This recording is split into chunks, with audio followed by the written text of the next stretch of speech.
మహిమ ఘనత ప్రభావములు యుగ యుగములకును ఇప్పుడును ఎల్లప్పుడును సదా కలుగునుగాక. ఆమేన్. హల్లెలూయా. ప్రియమైన దేవుని బిడ్డలారా, ఈ దినమున మరొకసారి మనమందరము ఈ వేదిక ద్వారా మనము దేవుని భోజనపు బల్ల దగ్గరికి వచ్చి దేవుని వాక్యపు మన్నా అను భోజనమును మనం భుజించడానికి దేవుడు మనల్ని సజీవులుగా ఉంచినందుకై దేవుణ్ణి స్తుతిస్తూ ఉన్నాను. అలాగే ఎంతో ఆసక్తిగా ఆయా ప్రాంతాల నుండి పాలు పొందుతున్న మిత్రులు, స్నేహితులు అందరికీ, దైవజనులకు మన ప్రభువును లోకరక్షకుడైన యేసుక్రీస్తు నామమున శుభములు, వందనములు తెలియజేస్తూ ఉన్నాను. ప్రియ దేవుని బిడ్డలారా, మనము గత కొద్ది రోజులుగా ఈ యొక్క ప్రవచనములు అన్న అంశంలో మనము దానియేలు గ్రంథంలో నుండి కొన్ని ప్రవచనములను మనం చూస్తూ వస్తున్నాం.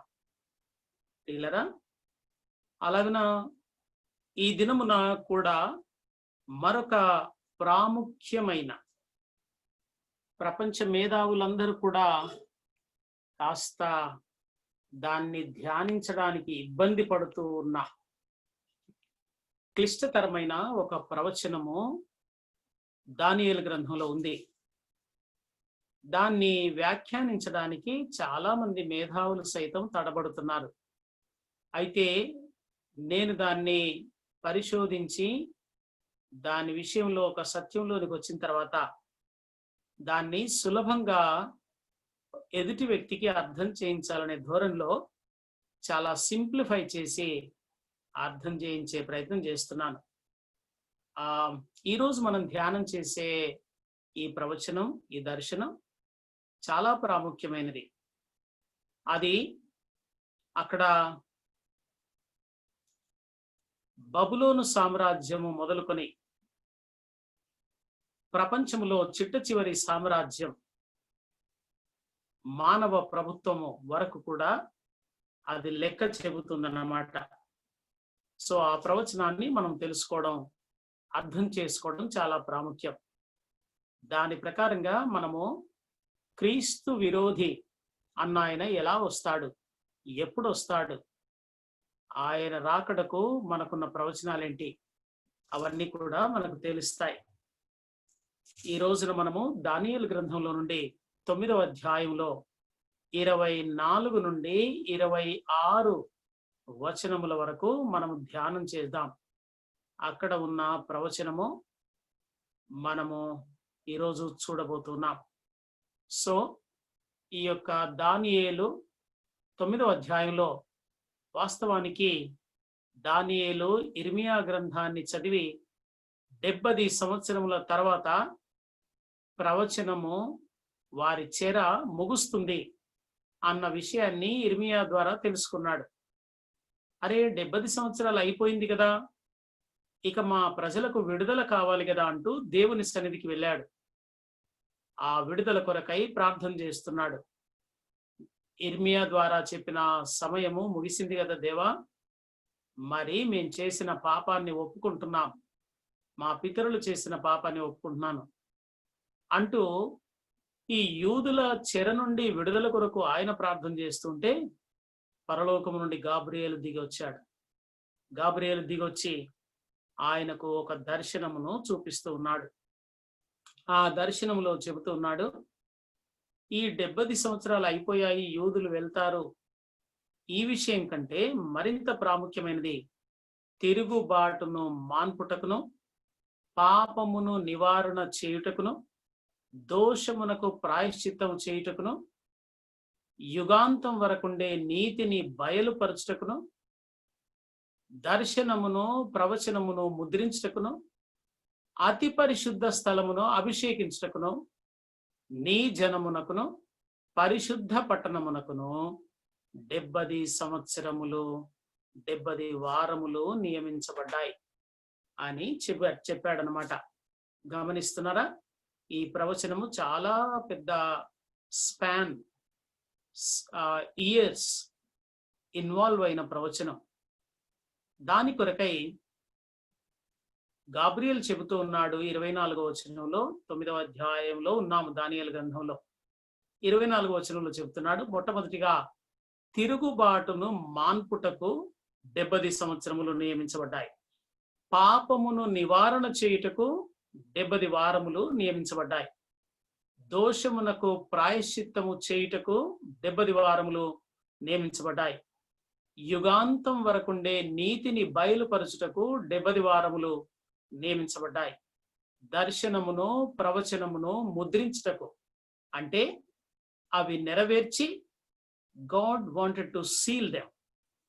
ఆ నెరవేర్పు అయిపోగానే ఆ దర్శనములను ప్రవచనములు ఏవేవి వచ్చాయో వాటన్నింటిని ముద్రించడానికి 70 వారములు నియమించబడ్డాయి.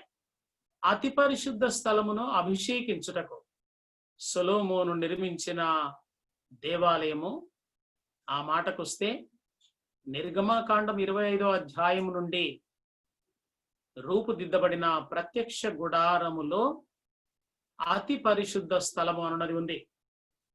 ఆ తర్వాత సొలొమోను కట్టిన దేవాలయంలోనూ అతి పరిశుద్ధ స్థలం ఉంది.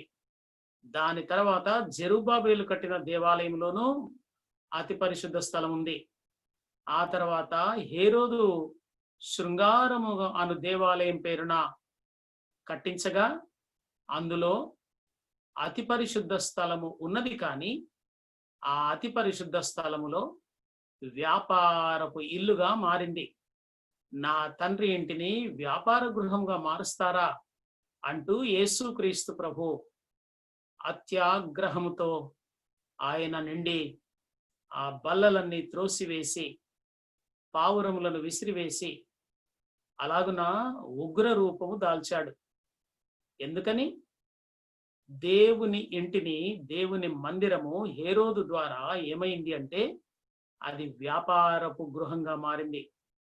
అతి పరిశుద్ధ స్థలము పాడైపోయింది, అది చెడిపోయింది. అది మానవులు వెళ్ళి అందులో విచ్చలవిడిగా ప్రవర్తించే స్థితికి దిగజారిపోయింది అతి పరిశుద్ధ స్థలం స్థితి. మరి దాన్ని మళ్ళీ అభిషేకించాలి అంటే, మళ్ళీ పరిశుద్ధపరిచి దేవునికి ఆలయముగా మార్చాలి అంటే 70 సంవత్సరములు నిర్ణయించబడ్డాయి. 70 వారములు. దయచేసి సంవత్సరములు అని 2-3 సార్లు మిస్టేక్ చేశాను, మన్నించండి. 70 వారములు. అలాగే నీ జనము దానియేలు, నీ జనము అనగా యూదులకును పరిశుద్ధ పట్టణమునకును 70 వారములు నిర్ణయించబడ్డాయి అని చెప్పాడు. సో 70 వారముల నిర్ణయం వెనుక ఈ విషయాలన్నీ జరగాల్సి ఉంది. ఇశ్రాయేలు యొక్క తిరుగుబాటు మాన్పబడాలి. యేసుక్రీస్తు దేవుడు తన ఆలయమునకు హఠాత్తుగా వస్తాడు అని మలకి గ్రంథము 3వ అధ్యాయము 1వ వచనములో ప్రవచనం ఉంది. తన ఆలయమునకు ఆయన హఠాత్తుగా వస్తాడు. అలాగే యేసు ప్రభు వచ్చాడు. ఆయన ఇశ్రాయేలు జనాంగం తిరుగుబాటు చేస్తూ వచ్చింది. ఆ యేసు క్రీస్తును గుర్తించలేకపోయింది. సో తిరుగుబాటు ఎప్పటి వరకు ఉంటుంది? 70 వారములు కంప్లీట్ అయ్యే వరకు ఉంటుంది. అప్పుడు 70 వారముల కంప్లీట్ సమయంలో తిరుగుబాటు తొలగిపోయి మెస్సియాను మెస్సియాగా గుర్తిస్తుంది ఇశ్రాయేలు జనాంగం. అది దాని కొరకు 70 వారముల గ్యాప్ టైం దేవుడు పెట్టాడు. ఆ తర్వాత పాపమును నివారణ చేయుటకు, ఎవరికి? ఇశ్రాయేలీయులలో జరిగిన పాపం ఉంది. సబాతు దినములను వారు ఆచరించకుండా వారు పాపము జరిగించారు. మెస్సియాను గుర్తించకుండా ఆయనను సిలువ వేశారు. అలాంటి దోషమునకు ప్రాయశ్చిత్తం చేయడానికి 70 వారములు నియమించబడ్డాయి. అలాగే యుగాంతం వరకుండే నీతిని బయలుపరచాలన్నా అసలైన నీతి యేసుక్రీస్తు ద్వారా కలుగుతుంది. ఆ నీతి సకల జనాంగానికి బయలుపరచాలంటే 70 వారములను నియమించాడు దేవుడు. ఇక ఆదికాండము 3వ అధ్యాయం 15వ వచనం నుండి ప్రవచనములు వస్తూనే ఉన్నాయి. ప్రవచనములు ఎన్నో బైబిల్ గ్రంథంలో నిండి ఉన్నాయి. అందుకే నేను తరచూ జ్ఞాపకం చేస్తున్నాను. 1/3 of the Bible is filled with the prophecies. అలాగున ఈ ప్రవచనాలన్నీ నెరవేరాలి కదా. అవి నెరవేర్చబడి ఈ ప్రవచనములన్నీ ముద్రించబడాలి అంటే 70 వారములు, అంటే బైబిల్ గ్రంథంలో చెప్పబడిన ప్రవచనాలన్నిటి ముగింపు రావాలి అంటే 70 వారములు టైం పెట్టాడు దేవుడు. అలాగే అతి పరిశుద్ధ స్థలం పాడైపోయింది కదూ. ఈ పాడైపోయిన అతి పరిశుద్ధ స్థలాన్ని మళ్ళీ అభిషేకించడానికి 70 వారముల టైం పెట్టాడు. ఇక ఇశ్రాయేలు జనాంగమునకు, పరిశుద్ధ పట్టణమునకు జరగబోయే మేలును గురించి 70 వారములు పెట్టాడు. ఈ 70 వారముల వెనుక ఇంత కథ కమామీషు ఉందన్నమాట. ఇవన్నీ మనం గుర్తుంచుకోవాలి. Why 70 weeks of the prophecy అంటే వీటన్నిటి కొరకు ఈ యొక్క 70 వీక్స్ ఆఫ్ ద ప్రొఫెసీ దేవుడు జరిగిస్తూ ఉన్నాడు. ప్రియులరా, ఇక మనము ఈ 70 వారముల సంగతి ఏమిటి అన్న విషయాన్ని పరిశోధిద్దాం. నేను ముందే చెప్పిన విధంగా ఈ ప్రవచనము చాలా చాలా ప్రాముఖ్యమైనది. ఇది అర్థం చేసుకోవడానికి మేధావులు సైతము తలమునకలవుతున్నారు. అయినా దేవుని సన్నిధిలో దేవుని ఉచితమైన కృపను బట్టి నాకు అర్థమైంది కనుక దాన్ని సులభంగా మీకును అర్థం చేయించే ప్రయత్నం చేస్తున్నాను. But it is very hard ప్రొఫెసీ.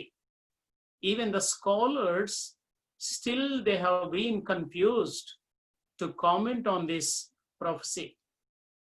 కనుక నేను సింపుల్గా చెప్తున్నాను. అయితే మీరు వినండి. ఎక్కడైనా కన్ఫ్యూజన్ అనిపిస్తే దయచేసి నన్ను అడగండి. కానీ పూర్తి క్లారిటీ వచ్చే వరకు వినమని మనవి చేస్తున్నాను. ఈ ప్రవచనం అర్థం చేసుకోగలిగితే మీరు బైబిల్ విషయంలో ఒక మేధావిగా మారిపోయినట్టే. ఎందుకంటే మేధావులకు సైతం అర్థం కావట్లేదు ఈ ప్రవచనం 70 వీక్స్ ఆఫ్ ద ప్రొఫెసీ అనేది. అందుకని ఒకవేళ మీకు అర్థమైనా కాకపోయినా యూట్యూబ్లో పెడుతున్నారు, దాన్ని మళ్ళీ మళ్ళీ వినండి దయచేసి. ఇందులో కాస్త లెక్కలు ఉన్నాయి. 70 అనగానే లెక్కలు మొదలైనట్టే కదా. సో లెక్కలు ఉన్నాయి. కాస్త మీరు ఎప్పుడో లెక్కలు చేసి మర్చిపోయి ఉంటారు. సో ఇప్పుడు మళ్ళీ చాలా రోజుల తర్వాత మ్యాథమెటిక్స్ వస్తున్నట్టున్నాయి.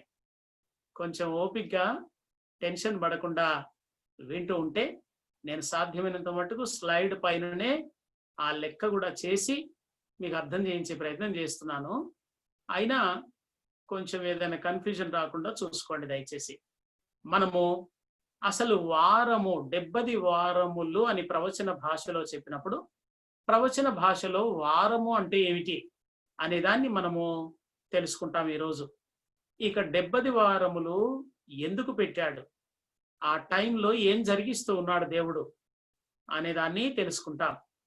ఇక ఈ 70 వారముల వివరణ ఎప్పుడు మొదలవుతుంది, ఎప్పుడు ఆగిపోతుంది, ఎప్పుడు ముగించబడుతుంది, ఈ విషయాన్ని కూడా మనము ఈ రోజున తెలుసుకుంటాం. ప్రవచన భాషలో ప్రతి పదానికి చాలా లోతైన భావం ఉంటూ ఉంటుంది. అలాగే ప్రవచన భాషలో వారము అంటే వారము కాదు. వారము అంటే మన దృష్టిలో 7 దినములు అని అర్థం. కానీ ప్రవచన భాషలో 7 దినములు అని అర్థం కాదు.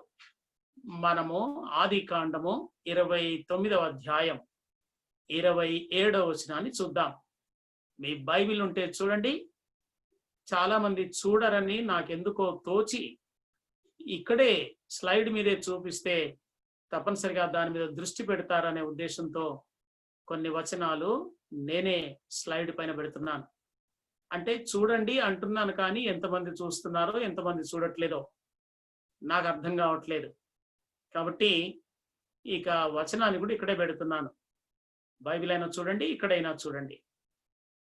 ఇక్కడ యాకోబుతో లాబాను అంటున్నాడు, మామగారు, నేను రాహేలును ప్రేమించాను, ఆమె కొరకే కదా నీ దగ్గర కొలువు చేశాను, జీతం కూడా నేనేమి అడగకుండా ఆమె నా జీతం అన్నాను, ఆమె నా జీవితం అన్నాను.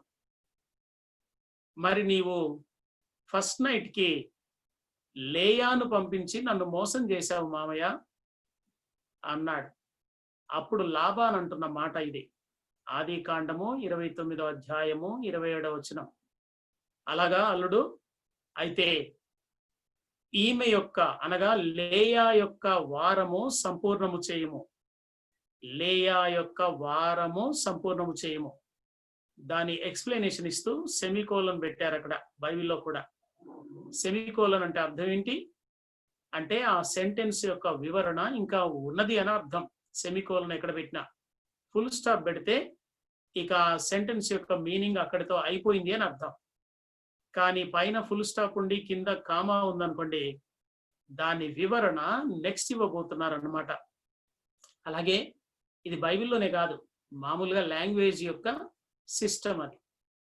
ఇక్కడ ఈమె యొక్క వారము సంపూర్ణము చేయుము అని సెమికోలన్ పెట్టి, నీవిక 7 సంవత్సరములు నాకు కొలువు చేసిన ఎడలా రాహేలును కూడా నీకు ఇచ్చేదను అన్నాడు. ముందేమన్నాడు? వారము సంపూర్ణము చేయమన్నాడు. దాని వివరణగా ఏమన్నాడు? 7 సంవత్సరములు అన్నాడు. అంటే ప్రవచన భాషలో వారము ఈజ్ ఈక్వల్ టు 7 సంవత్సరములు అని అర్థం అన్నమాట.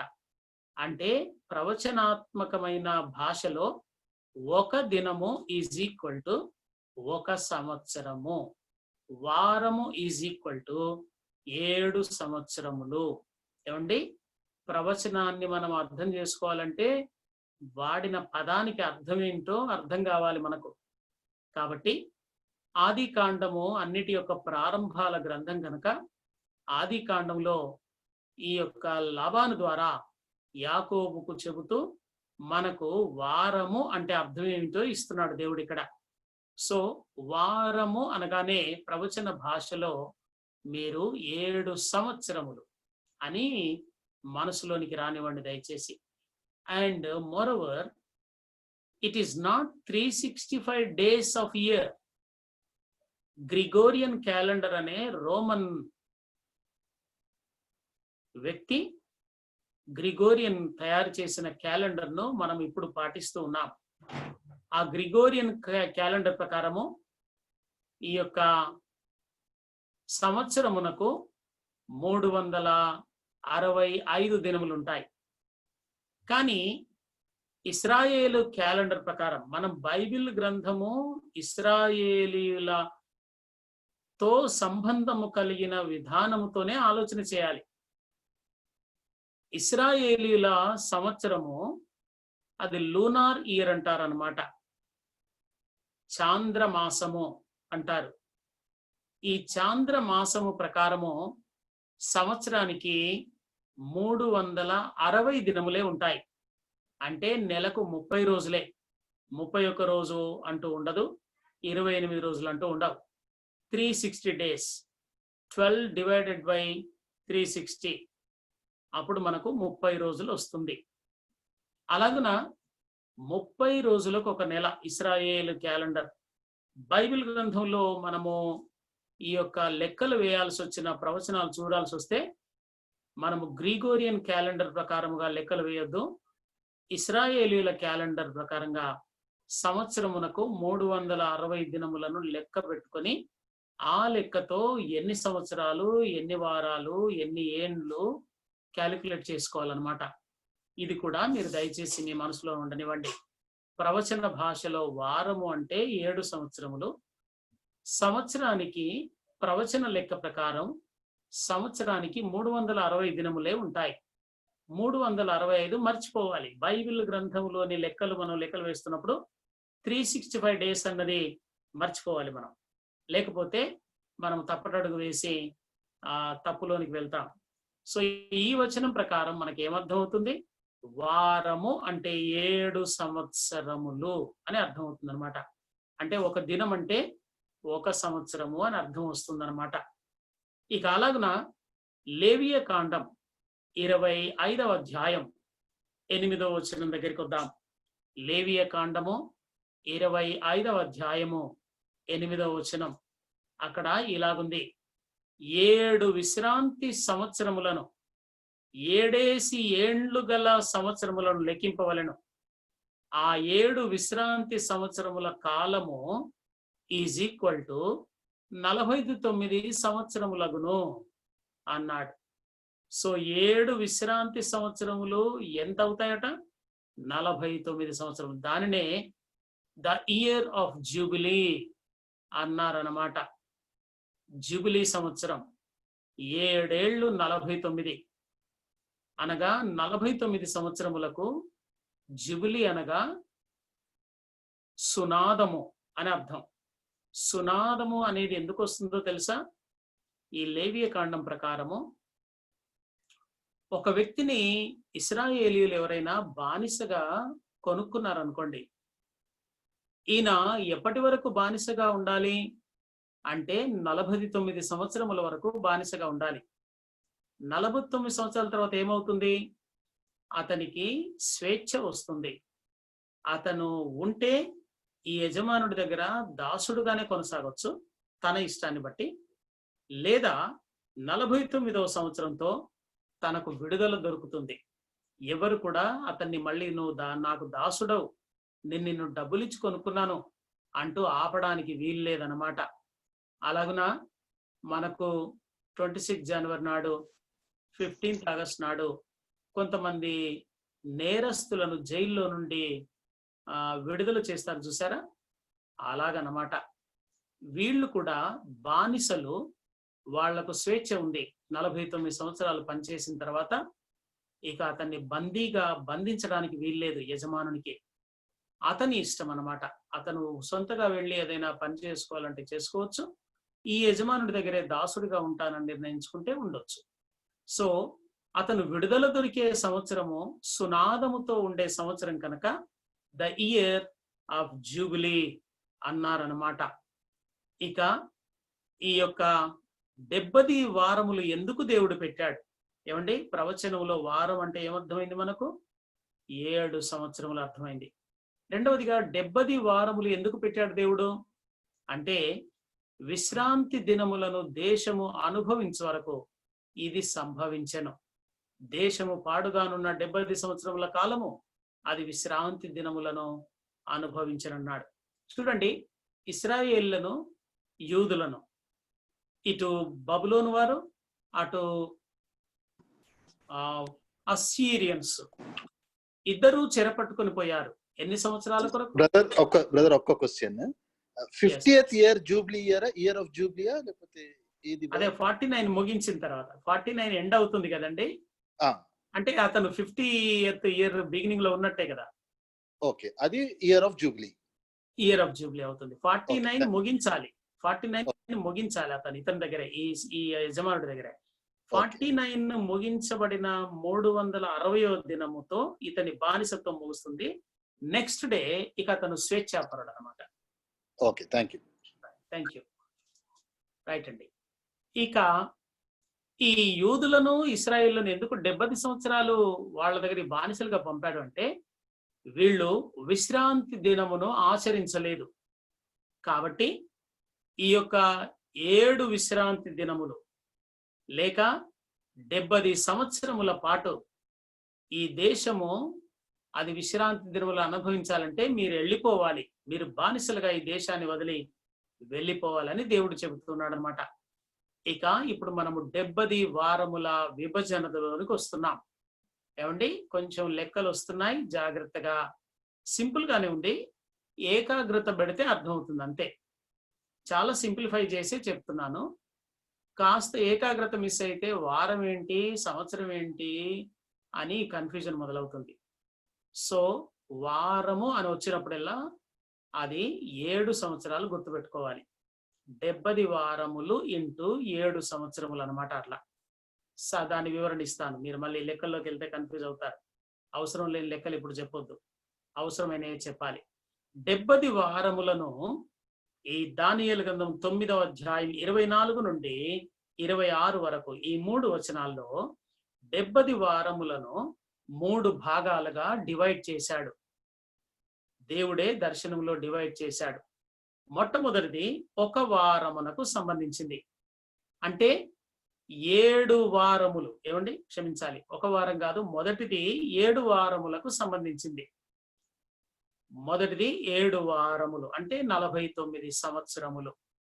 రెండవ విభాగము 62 వారములకు సంబంధించింది. 62 వారంలో జరిగే చరిత్ర. So 62 plus 7 ఎంతయ్యాయి? 69 అయ్యాయి. ఇక మూడవది 1 వారమునకు సంబంధించింది. సో ఇప్పుడు మనకి ఎన్ని వారాలు వస్తున్నాయి? 70 వారములు వస్తున్నాయి. 7 ప్లస్ 62 ప్లస్ 1. సో ఈ 3 విభాగాలు మనకు అర్థమైతే ఈ 70 వారముల ప్రవచనం అంతా అర్థమైపోయినట్టే. ఇందులో మొదటిది ఈ యొక్క 49 సంవత్సరములు లేక 7 వారములు. రెండవది 430 సంవత్సరాలు. 62 వారములు మనము మల్టిప్లైడ్ బై 7 చేయగలిగితే 34 సంవత్సరాలు వస్తుంది. 1 వారం అంటే 7 సంవత్సరాలు మిగులుతుంది. అలాగున ఈ 49 ప్లస్ 434 ప్లస్ 7 ఇవి సంవత్సరములు. అయితే ఈ యొక్క 69 వారాలు జరిగిన తర్వాత 69 వారాలు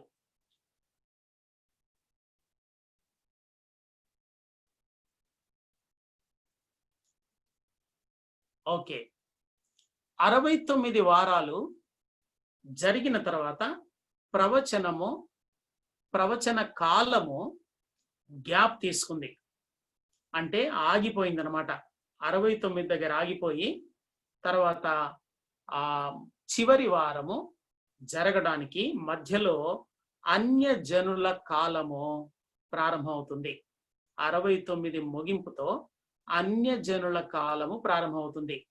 ఈ అన్యజనుల కాలము ముగించబడినప్పుడు మళ్ళీ ఆ చివరి వారము నెరవేరుతుంది. అందుకే అన్నాడు, నీ ప్రజలకు పరిశుద్ధ పట్టణానికి 70 వారములు. సో ఈ 70 వారముల ప్రవచనము ఇశ్రాయేలీయులకే చెందుతుంది.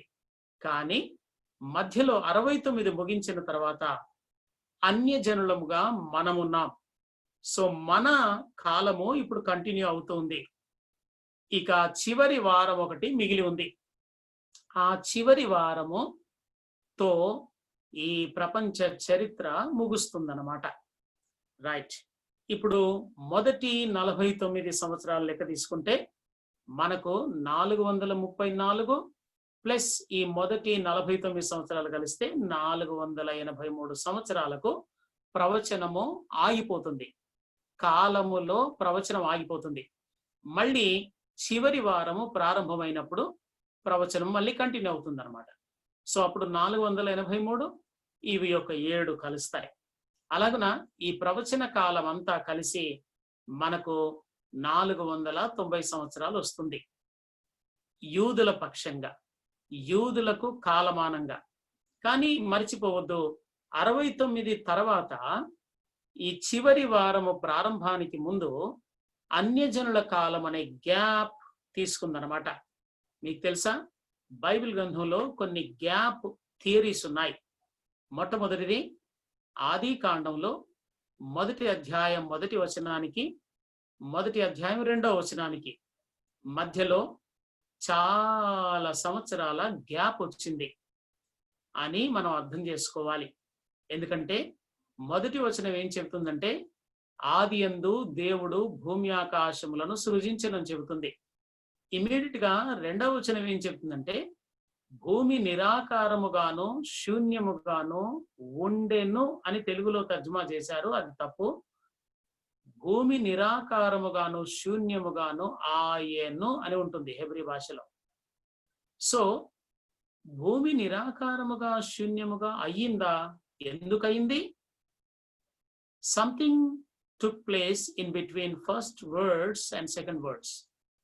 ఏమి జరిగింది అంటే, ఆకాశ మండలంలో ఉన్న ఈ యొక్క లూసిఫర్ వాడి అనుచరులు దేవుని సన్నిధిలో గర్వించడం, ఆయన అక్కడ నుండి నెట్టివేయడం, వాళ్ళొచ్చి ఈ మొదటి ఆకాశంలో వాళ్ళు ఉండడం, వారొచ్చి భూమిని ఈ యొక్క పంచభూతాలను పాడు చేయడం జరిగిపోయింది మధ్యలో. అందుకే భూమి నిరాకారముగా అయింది, శూన్యముగా అయిపోయింది. దేవుడు సృజించినప్పుడు అలాగ నిరాకారముగా శూన్యముగా సృజించలేదు. యెషయా అన్నాడు, ఆయన నిరాకారముగా దానిని సృజింపలేదు, నివాస యోగ్యముగా సృజించాడు అని చెప్పాడు. కానీ రెండవ వచనం ఏం చెప్తుంది? నిరాకారముగాను శూన్యముగాను అయింది, చీకటి అగాధ జలముల మీద కమ్ముకొని ఉంది, దేవుని ఆత్మ జలములపై అల్లాడుతుంది. So in between first words and second words, there was a lot of gap. We don't know how many years took place in between those two verses, but there was some gap. అలాగే ఇక్కడ కూడా ప్రవచనాన్ని మీరు ఆలోచన చేస్తే 7 వారములు plus 62 వారములు, 69 వారముల ప్రవచనము నెరవేరిన తర్వాత అన్యజనుల కాలం వచ్చింది కాబట్టి ఆ ప్రవచనంలో గ్యాప్ వచ్చేసింది. ఈ అన్యజనుల కాలము సుమారు 2000 సంవత్సరాలు గడుస్తుంది. ఈ కాలం ఎంతో మనకు చెప్పబడలేదు. కానీ మళ్ళీ చివరి వారం ఎప్పుడు ప్రారంభం అవుతుందో మనకు దానియేలులోను ఇటు ప్రకటన గ్రంథంలోనూ చెప్పారు. కాబట్టి మనము చూడబోతున్న నెబుకద్నెజరు యొక్క కలలోని ప్రవచనంలో ఇనుము వరకు వచ్చాం, రోమన్ గవర్నమెంట్ వరకు వచ్చాం. దాని తర్వాత పాదములు ఇనుము ప్లస్ మట్టి కలిసి ఉన్నాయి. అంటే రోమన్ గవర్నమెంట్ తో పాటు కలిసి పనిచేస్తున్న కొన్ని ప్రభుత్వాలు వస్తాయి. ఈ ప్రభుత్వాలు వచ్చినప్పుడు 7వ వారము ఎలా ప్రారంభం అవుతుందో మనకు తెలుస్తుంది అనమాట. అందుకని ప్రతి టాపిక్ నేనేదో సీరియల్ గా దానియేలు గ్రంథాన్ని ఒక అధ్యాయం తర్వాత ఒకటి చెప్పట్లేదు. నెబుకద్నెజరు యొక్క దర్శనములో ఇన్వాల్వ్ అయి ఉన్న ఇతర ప్రవచనాలను వాటిని నేను ఎక్స్ప్లెయిన్ చేసి ఇందులో యాడ్ చేస్తూ మిమ్మల్ని ప్రకటన గ్రంథం దగ్గరికి తీసుకెళ్తే అప్పుడు సులభంగా ప్రకటన గ్రంథంలోని విషయాలు అర్థమవుతాయి. అలాగే దానియేలు దగ్గర ఇంకా కొన్ని మనకు అర్థం కాని మర్మముగా ఉన్నాయే, అవన్నీ మళ్ళీ ప్రకటనలోనికి వెళ్ళి అక్కడ కొన్ని ఏరుకొని ఇందులో ఇన్సర్ట్ చేస్తే మనకు టోటల్ ప్రొఫెసీ అర్థమైపోతుంది అనమాట. సో అందులో కొన్ని ఏరుకుంటాం, మళ్ళీ మనం ఏరుకొని ఇందులోనికి చేర్చుకుంటాం. అప్పుడు మనకు సీరియల్ గా ప్రపంచ చరిత్రలో దేని తర్వాత ఏది జరుగుతుంది, అప్పుడు ఈ చివరి వారము ఏ ఏ సంభవాలతో ప్రారంభం అవుతుంది, ఆ చివరి వారంలో మళ్ళీ దాన్ని డివైడ్ చేశాడు యోహాను ప్రకటన గ్రంథంలో. ఈ చివరి వారాన్ని మళ్ళీ 7 ఒక వారాన్ని 7 సంవత్సరాలను ఆయన 3.5 సంవత్సరాలుగా 2 భాగాలుగా చేశాడు. సో మళ్ళీ దాన్ని డివైడ్ చేసుకొని మనం ప్రకటన గ్రంథంలో చూస్తాం అనమాట. మెట్టుకు ఈరోజు మనము ఈ మొదటి భాగమైన 7 వారములు, రెండవ భాగమైన 62 వారములు, ఈ రెండింటిని మనము కొంచెం ఓపికగా ధ్యానం చేస్తే మనము ఇక చివరి వారము అది గ్యాప్ ఉంది కాబట్టి అది ఎప్పుడు ఎలా ప్రారంభమవుతుంది, ఎలా జరుగుతుంది, ఎలా నెరవేరుతుంది అది కూడా మనం చూస్తాము. అప్పుడు సులభంగా అర్థమవుతుంది. Now today we are going to meditate, study on first and second. That means 7 weeks and 62 weeks. Totally 69 weeks ను మనం ఈరోజు ధ్యానం చేయబోతున్నాం. అలాగున ఈ యొక్క 70 వారములను 3 భాగాలుగా డివైడ్ చేసింది వాక్యమే. మొదటిది 7 వారములు, రెండవది 62 వారములు, చివరిది 1 వారం. వారం అంటే ఏమని చూసాం మనం? లాబాను చెప్పిన మాట ప్రకారం 7 సంవత్సరములు. 1 వారము = 7 సంవత్సరములు, 7 వారములు = 49 సంవత్సరములు, 62 వారములు = 434 సంవత్సరాలు. కలిపితే 483 సంవత్సరాల చరిత్రను ఈ రోజు మనము చూడబోతున్నాం. ఏమేం జరిగాయి, ఏమేం జరుగుతూ వచ్చాయి అనేది. సో ఇందులో మనము మొదటి దాన్ని చూస్తున్నాం ప్రస్తుతం. మొదటిది 7 వారముల సంగతి. ఇవి 49 సంవత్సరముల చరిత్ర. ఎప్పుడు ప్రారంభమవుతుంది ఇది అంటే, ఈ యొక్క యెరూషలేమును మరలా కట్టించవచ్చునని ఆజ్ఞ బయలుదేరినది మొదలుకొని అన్నాడు 25వ వచనంలో. 9వ అధ్యాయము దానియేలు గ్రంథం 25వ వచనంలో యెరూషలేమును మరలా కట్టించవచ్చునని ఆజ్ఞ బయలుదేరినది మొదలుకొని. సో ఎప్పటి నుండి ప్రారంభం ఈ 70 వారములది చరిత్ర లేకపోతే ప్రొఫెసీ? యెరూషలేమును మరలా కట్టించవచ్చు. జాగ్రత్త వింటున్నారా? యెరూషలేమును, దేవాలయమును కాదు. యెరూషలేమును కట్టించే ఆజ్ఞ వేరుగా వచ్చింది, దేవాలయమును కట్టించే ఆజ్ఞ వేరుగా వచ్చింది. అందుకని నేను మీకు నొక్కి చెబుతున్నాను. యెరూషలేము అన్నది పట్టణం, దేవాలయం కాదు. యెరూషలేములో దేవాలయం ఉంది. అయితే దేవాలయమును కట్టించమన్న ఆజ్ఞ ముందు వచ్చింది, యెరూషలేమును కట్టించమని వచ్చిన ఆజ్ఞ తర్వాత వచ్చింది. సో యూదా చరిత్రకారుడు ఫ్లేవియస్ జోసిఫస్ అనే అతని గురించి మనకు కాస్త తెలిసి ఉండాలి. ఈ చరిత్రకారుడు యూదుడు, క్రిస్టియన్ కాదు. అయినా ఆయన చేసిన చరిత్ర పరిశోధన ఈ యొక్క బైబిల్ గ్రంథంలోని ప్రవచనాలను ఏ సందర్భంలో ఎక్కడెక్కడ ఎలా నెరవేరుతూ వచ్చిందో ఆయన the antiquities of the Jews అనే గ్రంథంలో రాశాడు. ఇది అమెజాన్ లో మనకు దొరుకుతుంది ఈనాటికి కూడా. The antiquities of the Jews అనే గ్రంథంలో 11వ అధ్యాయం మొదటి విభాగంలో ఆయన ఇలా చెప్పాడు. Cyrus was informed of the Jewish prophecies written about him అని రాశాడనమాట. అంటే కోరేషు రాజుకు యూదులలో కోరేషును గురించి ఉన్న ప్రవచనాలు అతనికి చెప్పారు ఆనాడు యూదులు. నేను అనుకుంటాను దానియేలు ఉన్నాడు. దానియేలు గ్రంథం 6వ అధ్యాయం 28వ వచనంలో అక్కడ ఏమని రాశాడంటే దానియేలు, ఈ దానియేలు నెబుకద్నెజరు మొదలుకొని ఇటు దర్యావేషు వరకు ఈయన వర్ధిల్లుచూ ఉండెను అని ఉంది దానియేలు గ్రంథం 6వ అధ్యాయం 28వ వచనంలో. సో నెబుకద్నెజరు దగ్గర ఆయన వర్ధిల్లాడు, ఆ తర్వాత బెల్షస్సరు రాజు దగ్గర వర్ధిల్లాడు, దర్యావేషు రాజు దగ్గర కూడా వర్ధిల్లాడు. అలాగున ఈ యొక్క నెబుకద్నెజరు తర్వాత వచ్చిన బెల్షస్సరు తర్వాత వచ్చిన వారు ఎవరు? కోరేషు. కోరేషు రాజు రాగానే కూడా దానియేలు ఉన్నతమైన పొజిషన్ లోనే ఉన్నాడు. కాబట్టి ఆయన యెషయా ప్రవచించిన ప్రవచనాలు, ఇర్మియా ప్రవచించిన ప్రవచనాలు కోరేషు గురించి ముందే ఉన్నాయి. 200 సంవత్సరాల ముందే ఈయన పుట్టక మునిపే దేవుడు ఇర్మియా ద్వారా యెషయా ద్వారా ప్రవచింపజేశాడు. So Daniel might have informed, explained about these prophecies about king Koresh. So అలాగున ఆయన గురించి వ్రాయబడిన ప్రవచనములతో యెషయా రాశాడు. కోరెషు నా మంద కాపరి. కోరెషు జీవించిన కాలము క్రీస్తుకు పూర్వం 5వ శతాబ్దం, యెషయా జీవించిన కాలము క్రీస్తుకు పూర్వము 7వ శతాబ్దం. అంటే అబౌట్ 200 years ముందే యెషయా ఈ ప్రవచనం చెబుతున్నాడు, కోరెషు నా మంద కాపరి అని. కోరెషుని గురించి ముందే దర్శనంలో యెషయా చూశాడనమాట. అలాగే దేవుడు అంటున్నాడు 45 మొదటి వచనంలో, నేను అతని కుడి చేతిని పట్టుకొని ఉన్నాను జనములను జయించుటకు, అలాగున ద్వారములు వేయబడకుండా నేను తీసేస్తాను అన్నాడు. అలాగే యెహోవా తాను అభిషేకించిన కోరెషు అన్నాడు.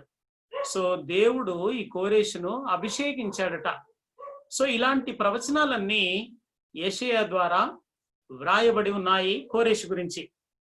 సో దానియేలు అప్పుడు ఇవన్నీ తెలిసిన వ్యక్తిగా, అలాగే ఆ యొక్క రాజ్యం మీద అధికారిగా ఉన్నాడు. సో కోరెషు రాగానే దానియేలు తన గురించి ఉన్న ఈ ప్రవచనాలను చెప్పి ఉంటాడు. మీకు నేను ఇంతకు ముందు చెప్పాను, గుర్తుందో లేదో, గ్రీకు వీరుడైన అలెగ్జాండర్ గురించి కూడా ఉన్న ప్రవచనాన్ని అలెగ్జాండర్ హిబ్రూ భాష నేర్చుకున్నాడు. అలాగున ఆయన యూదుల దగ్గరికి వచ్చి, యూదులకు ఫేవర్ గా ఎందుకు ఉండాల్సి వచ్చిందంటే, ఆయన యూదుల దగ్గర యాజకుల దగ్గరికి వెళ్ళి ప్రవచనాలు తన గురించి ఏమున్నాయో తెలుసుకున్నాడు గ్రీకు వీరుడైన అలెగ్జాండర్. అలాగే ఇక్కడ దానియేలు అధికార పొజిషన్ లో ఉన్నాడు కాబట్టి కోరెషుకు ఆయన గురించి దేవుని గ్రంథంలో వ్రాయబడిన ప్రవచనాలు చెప్పాడు. సో కోరెషు యూదుల పక్షంగా చాలా ఫేవరబుల్ గా మారాడనమాట. అరే వీళ్ళ గ్రంథాల్లో నా గురించి ఉంది కదా అని వాళ్లకు అభిమానిగా మారిపోయాడు, వాళ్ళ దేవునికి అభిమానిగా మారిపోయాడు. అప్పుడు ఆయన ఈ యొక్క ప్రవచనం చెబుతూ ఉన్నాడు అనమాట. సో దానియేలు 6:28లో ఈ దానియేలు దర్యావేషు కాలమందు పారసీకుడకు కోరేషు ప్రభుత్వ కాలమందును వర్ధిల్లెను. అంటే కోరేషు టైంలో ఈయన మంచి పొజిషన్ లోకి వచ్చాడు కాబట్టి ఈ ప్రాఫెసీస్ ని కోరేషుకు చెప్పేశాడు దానియేలు. తద్వారా ఆయన యూదుల పక్షంగా చాలా ఫేవర్ గా మారాడు. ప్రియులరా, మళ్ళీ మనము నెబుకద్నెజర్ దర్శనం దగ్గరికి వెళ్తున్నాం. ఈ దర్శనము దానియేలు చూశాడు, నెబుకద్నెజర్కు వివరించాడు కాబట్టి దానియేలు ఈ కోరేషు ప్రపంచ సామ్రాజ్యం మీదకి రాగానే, ఇదిగో కోరేషు గారు మీరే వెండి, మీ గురించి ఆల్రెడీ ముందుగానే నెబుకద్నెజర్ రాజుకు, బబులోన్ రాజుకు దర్శనం వచ్చేసింది అని చెప్పాడు. రెండవదిగా, మీరు ఒక ఎలుగుబంటి వలె 3 ఎముకలను నోట కరుచుకొని వస్తారు. అది బబులోను, అష్షూరు, ఈజిప్టు. మీరే ఆ దర్శనములో ఉన్న ఎలుగుబంటిని పోలినవారు అని చెప్పుంటాడు. అలాగే 4 క్రూర మృగాలు వచ్చాయి కదా సముద్రంలో నుండి దానియేలుకు వచ్చిన దర్శనంలో. ఆ 4 క్రూర మృగాల్లో మొదటిది సింహం అయితే, రెండవది ఎలుగుబంటి అయితే, మూడవది 4 తలలు కలిగిన చిరుతపులి అయితే, 4వది విభిన్నమైన క్రూర మృగం అయితే మీరే ఆ ఎలుగుబంటి అని చెప్పుంటాడు. ఆ తర్వాత దానియేలుకు కలిగిన రెండవ దర్శనం ఏమిటది అంటే, ఈ యొక్క 2 తలలు కలిగిన 2 కొమ్ములు కలిగిన పొట్టేలు, అది మాదీయ పారసీక సామ్రాజ్యం కోరెషు ద్వారా స్థాపించబడింది. ఇది అతి త్వరలో ఒక మేకపోతు వస్తుంది, ఆ మేకపోతు ద్వారా ఈ రాజ్యము కూలిపోతుంది. ఇలాంటి విషయాలన్నీ కోరెషుకు దానియేలు చెప్పుంటాడు. కాబట్టి యూదుల పక్షంగా ఆయన ఫేవర్ గా అయ్యాడు. యూదుల దేవుడు ఇంత గొప్పవాడా, నా గురించి నేను పుట్టక ముందే 200 సంవత్సరాల ముందే నా గురించి ఆ దేవుడు రాశాడా, నిజంగానే నేను పరిపాలన వరకు వచ్చాను, బబులోను జయించాను, అష్షూరును జయించాను, ఈజిప్ట్ను జయించాను, 3 ఎముకలు నా నోట్లో పట్టుకున్నాను కదూ అంటూ నమ్మకం ఏర్పడింది ఆయనకు. సో ఆయన యూదుల పక్షంగా ఫేవర్ గా మారి మొట్టమొదట ఒక ఆజ్ఞను జారీ చేస్తున్నాడు, ఒక డిక్రీ ఇచ్చేస్తున్నాడు. 2వ దినవృత్తాంతముల గ్రంథం 36వ అధ్యాయం 22వ వచనంలో కోరెషు మాట్లాడుతున్నాడు. యెహోవా పారసీక దేశపు రాజైన కోరెషు మనస్సును ప్రేరేపింపగా అతడు తన రాజ్యమన్నంతటను చాటించి వ్రాత మూలముగా ఇట్లు ప్రకటన చేయించెను. ఏమని ప్రకటన చేయించాడు? ఆకాశమందలి దేవుడైన యెహోవా యూదా దేశమందున్న యెరూషలేములో తనకు మందిరము కట్టించమని నాకు ఆజ్ఞ ఇచ్చుచున్నాడు. 2వ దినవృత్తాంతములు 36వ అధ్యాయము 22వ వచనం, ఎజ్రా గ్రంథము 1వ అధ్యాయము 1 నుండి 4 వచనాలు సేమ్ వర్సెస్ రిపీట్ అయ్యాయి అన్నమాట అక్కడ ఇక్కడ. సో ఇక్కడ కోరెషు ఏమంటున్నాడు? ఏం కట్టించడానికి దేవుడు తనను ప్రేరేపించాడట? మందిరమును కట్టించడానికి. మందిరము కట్టించే ఆజ్ఞ ఇచ్చిన వాడు కోరెషు.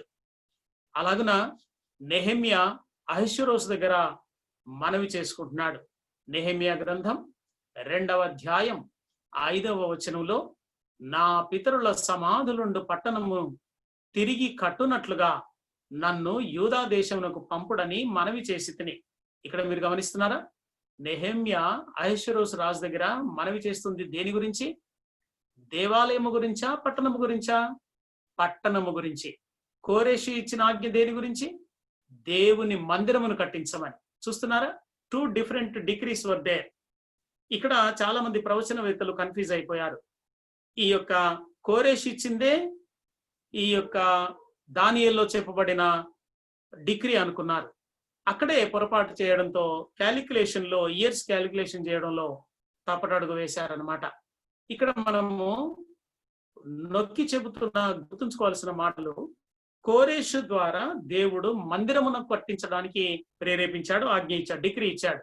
కానీ అహష్వేరోషు ద్వారా పట్టణమును, యెరూషలేము పట్టణమును కట్టుటకు ఆజ్ఞ ఇచ్చాడు. ఇప్పుడు దానియేలు చెబుతున్నది ఇంతకు ఏమిటి? మందిరమును కట్టే విషయం ప్రవచిస్తున్నాడా, లేక పట్టణమును కట్టించే విషయమా అంటే పట్టణమును కట్టించే విషయం.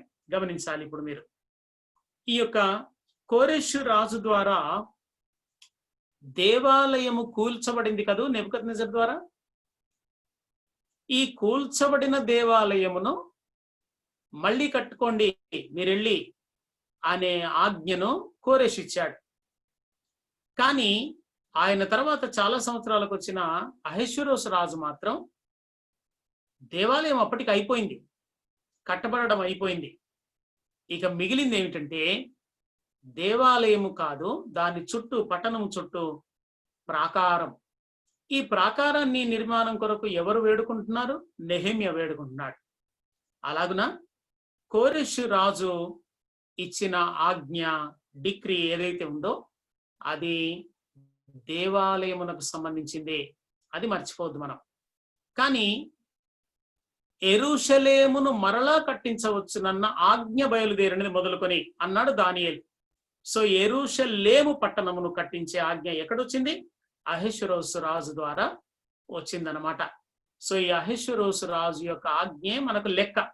70 వారముల ప్రారంభము ఎప్పుడు అనడానికి కోరెషు ఇచ్చిన ఆజ్ఞ సంవత్సరము లెక్క కాదు, అహష్వేరోషు రాజు ఆజ్ఞ ఇచ్చిన సంవత్సరము లెక్క. The prophecy of 70 weeks will start from King Ahasuerus decree.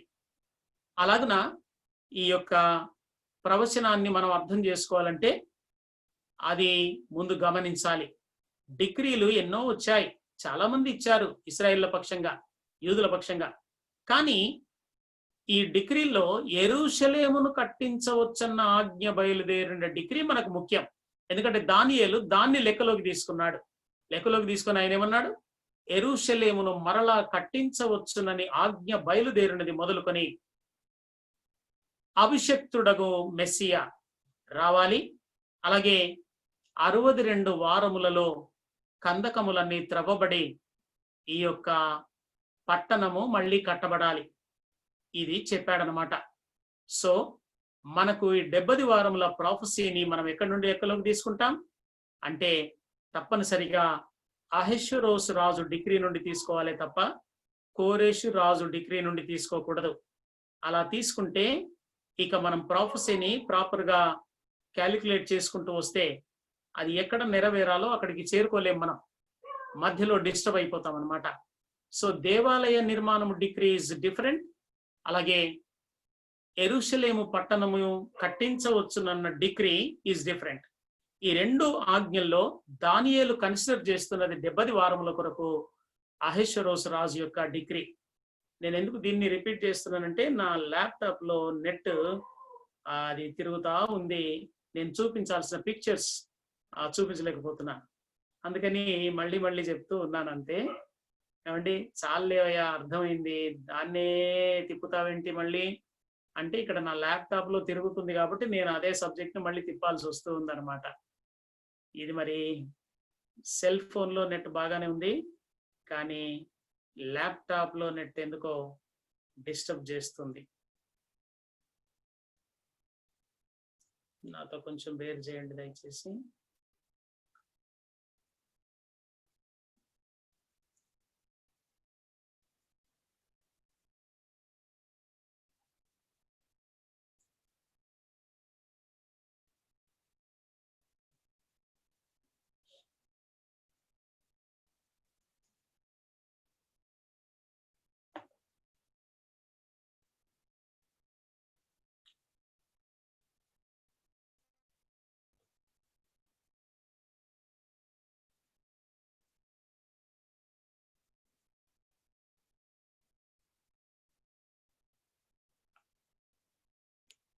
Master గారు, అహష్వేరోషు కాలానికి దానియేలు గారు పరిచయం చేస్తారండి ఆ టైంకి?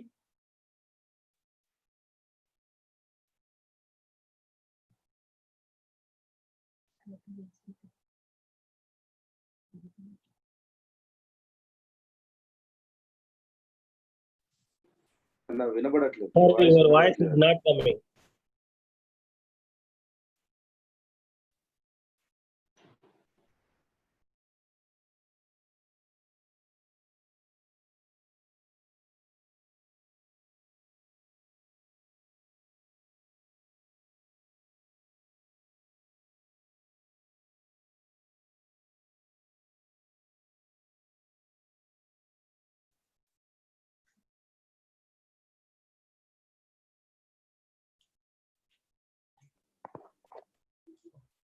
ఓకే, దానియేలు గ్రంథం 6వ అధ్యాయంలోనికి వస్తే మనకు దానియేలు ఎప్పటి నుండి ఎప్పటి వరకు ఉన్నాడు? చివరి వచనం.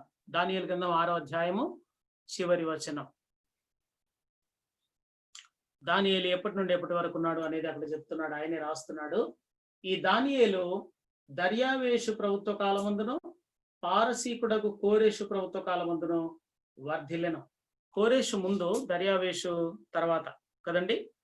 పారసీక సామ్రాజ్యం తర్వాత మాదీయ సామ్రాజ్యం. సో దానికంటే ముందు బబులోను. సో బబులోను నుండి అంటే నెబుకద్నెజరు మొదలుకొని దర్యావేషు వరకు ఆయన పనిచేశాడు అని చెబుతూ ఉందన్నమాట. ఇక తర్వాత కోరెషు రాజు కాలంలో కూడా ఉన్నాడని 10వ అధ్యాయంలో మనకు తెలుస్తుంది. 10వ అధ్యాయం 1వ వచనంలో పారసీక రాజుకు కోరెషు పరిపాలన కాలంలో ఆయన ఉన్నాడు. 9వ అధ్యాయం మనం చూస్తే మాదీయుడగు అహష్వేరోషు యొక్క కుమారుడైన దర్యావేషు కల్దీయుల పైన రాజాయను, అతని ఏలుబడిలో మొదటి సంవత్సరం ముందు దానియేలను నేను. సో ఎప్పటి నుంచి అంటే నెబుకద్నెజర్, బెల్షస్సర్, ఆ తర్వాత కోరెషు, ఆ తర్వాత అహష్వేరోషు, దర్యావేషు, వీరందరి కాలంలో ఈయన ఉంటూ వచ్చాడు అనేది 9వ అధ్యాయం 1వ వచనం, 10వ అధ్యాయం 1వ వచనం, 6వ అధ్యాయం 28వ వచనం. వీటితో మనకు అర్థం అవుతుందండి. ఓకే, నా నెట్ స్టార్ట్ అయింది కొంచెం. Yeah right.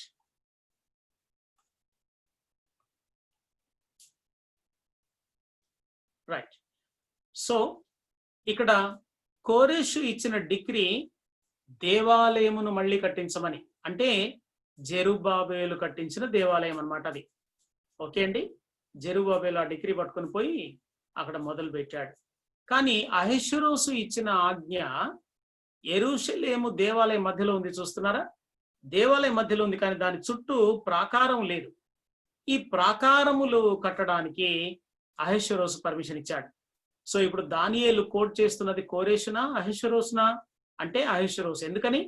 ఎందుకంటే నెహెమ్యా పని చేసింది అహష్వేరోషు దగ్గర. అయితే ఈ యొక్క రాజు ఆయన డిగ్రీ పుచ్చుకొని, నెహెమ్యా డిగ్రీ పుచ్చుకొని ఆయన ప్రాకారములు కట్టడానికి బయలుదేరాడు, యెరూషలేము యొక్క ప్రాకారములు కట్టడానికి.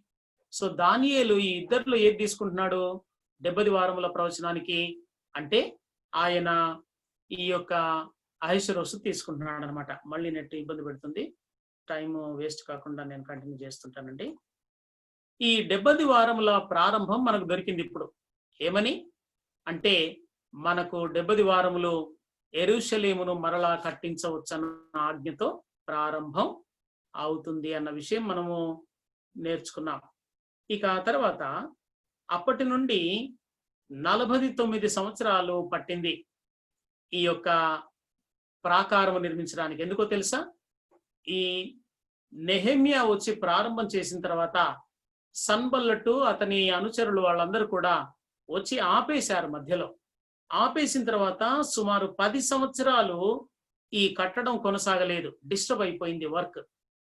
మళ్ళీ దర్యావేషు వచ్చిన తర్వాత అరే ఆగిపోయిందా, లేదు మళ్ళీ కట్టుకోండి అంటూ మళ్ళీ ఒక డిగ్రీ ఇచ్చాడు అనమాట.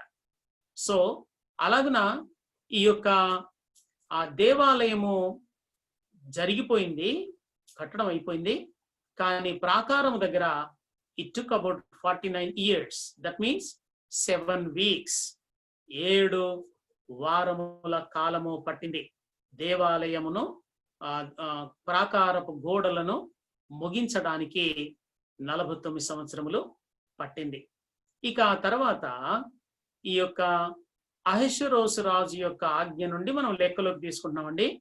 నెట్ రావట్లేదు కాబట్టి స్లైడ్ చూపించలేకపోతున్నాను, మన్నించాలి. నెట్ మరి సెల్ ఫోన్ లో బాగుంది, ఇక్కడ ల్యాప్టాప్ లో ఇబ్బంది పెడుతుంది. నేను చాలా కష్టపడి ఓపికగా ఇవన్నీ స్లైడ్స్ చేశాను, అవి చూపించకపోతే మళ్ళీ బాధ అనిపిస్తుంది, ఇంత కష్టపడి చేశాను కదా అని. సో ఒక్కొక్క లెసన్ ఏమండి టైం తీసుకున్నప్పటికీ కూడా అది ఎందుకో ఇంటర్నెట్ ఇబ్బంది పెడుతుందండి మా దగ్గర. మెట్టుకు ఇక్కడ మీరు చూస్తుంది మధ్యలో దేవాలయం, చుట్టూ ప్రాకారం. ఇది యెరూషలేము నెహెమియా టైంలో ఉండిన దాన్ని, అది ఆర్టిస్టిక్ వ్యూ అన్నమాట. సో మనకు మొదటి భాగమైన 7 వారముల లెక్క దొరికింది. ఇప్పుడు మనము రెండవ భాగంలోనికి ప్రవేశించాలి. అంటే 62 వారముల లెక్క మనం కనుక్కోవాలి. 62 వారములు అంటే 434 సంవత్సరములు అవుతుందన్నమాట. సో ఇప్పుడు మనము ఈ రెండవ భాగంలోనికి వస్తూ ఉన్నాం. 62 వారములు అంటే ఎంత? 62 ఇంటూ 7, వారం అంటే 7. సో అలాగున 430 సంవత్సరములు అవుతుందన్నమాట. 7 వారములు అంటే 49 సంవత్సరాలు అయింది. 62 వారములు అంటే 434 సంవత్సరములు అవుతుంది. ఈ 434 సంవత్సరములు మనకు రెండవ భాగములో ఉన్నాయి. ఇప్పుడు మీరు గమనిస్తే మొదటిది 7 వారములు, రెండవది 62 వారములు. కలిపితే 69 సంవత్సరములని రాశాను, తప్పండి. 69 వారములు అని రావాలి అక్కడ. సో 70 వారములలో 69 వారాలు మనకు ఈ 62 వారముల లెక్కతో ముగుస్తుంది. ఇక ఇందులో ఈ రెండవ భాగంలో మనకేమని చెప్పాడంటే, అభిషక్తుడు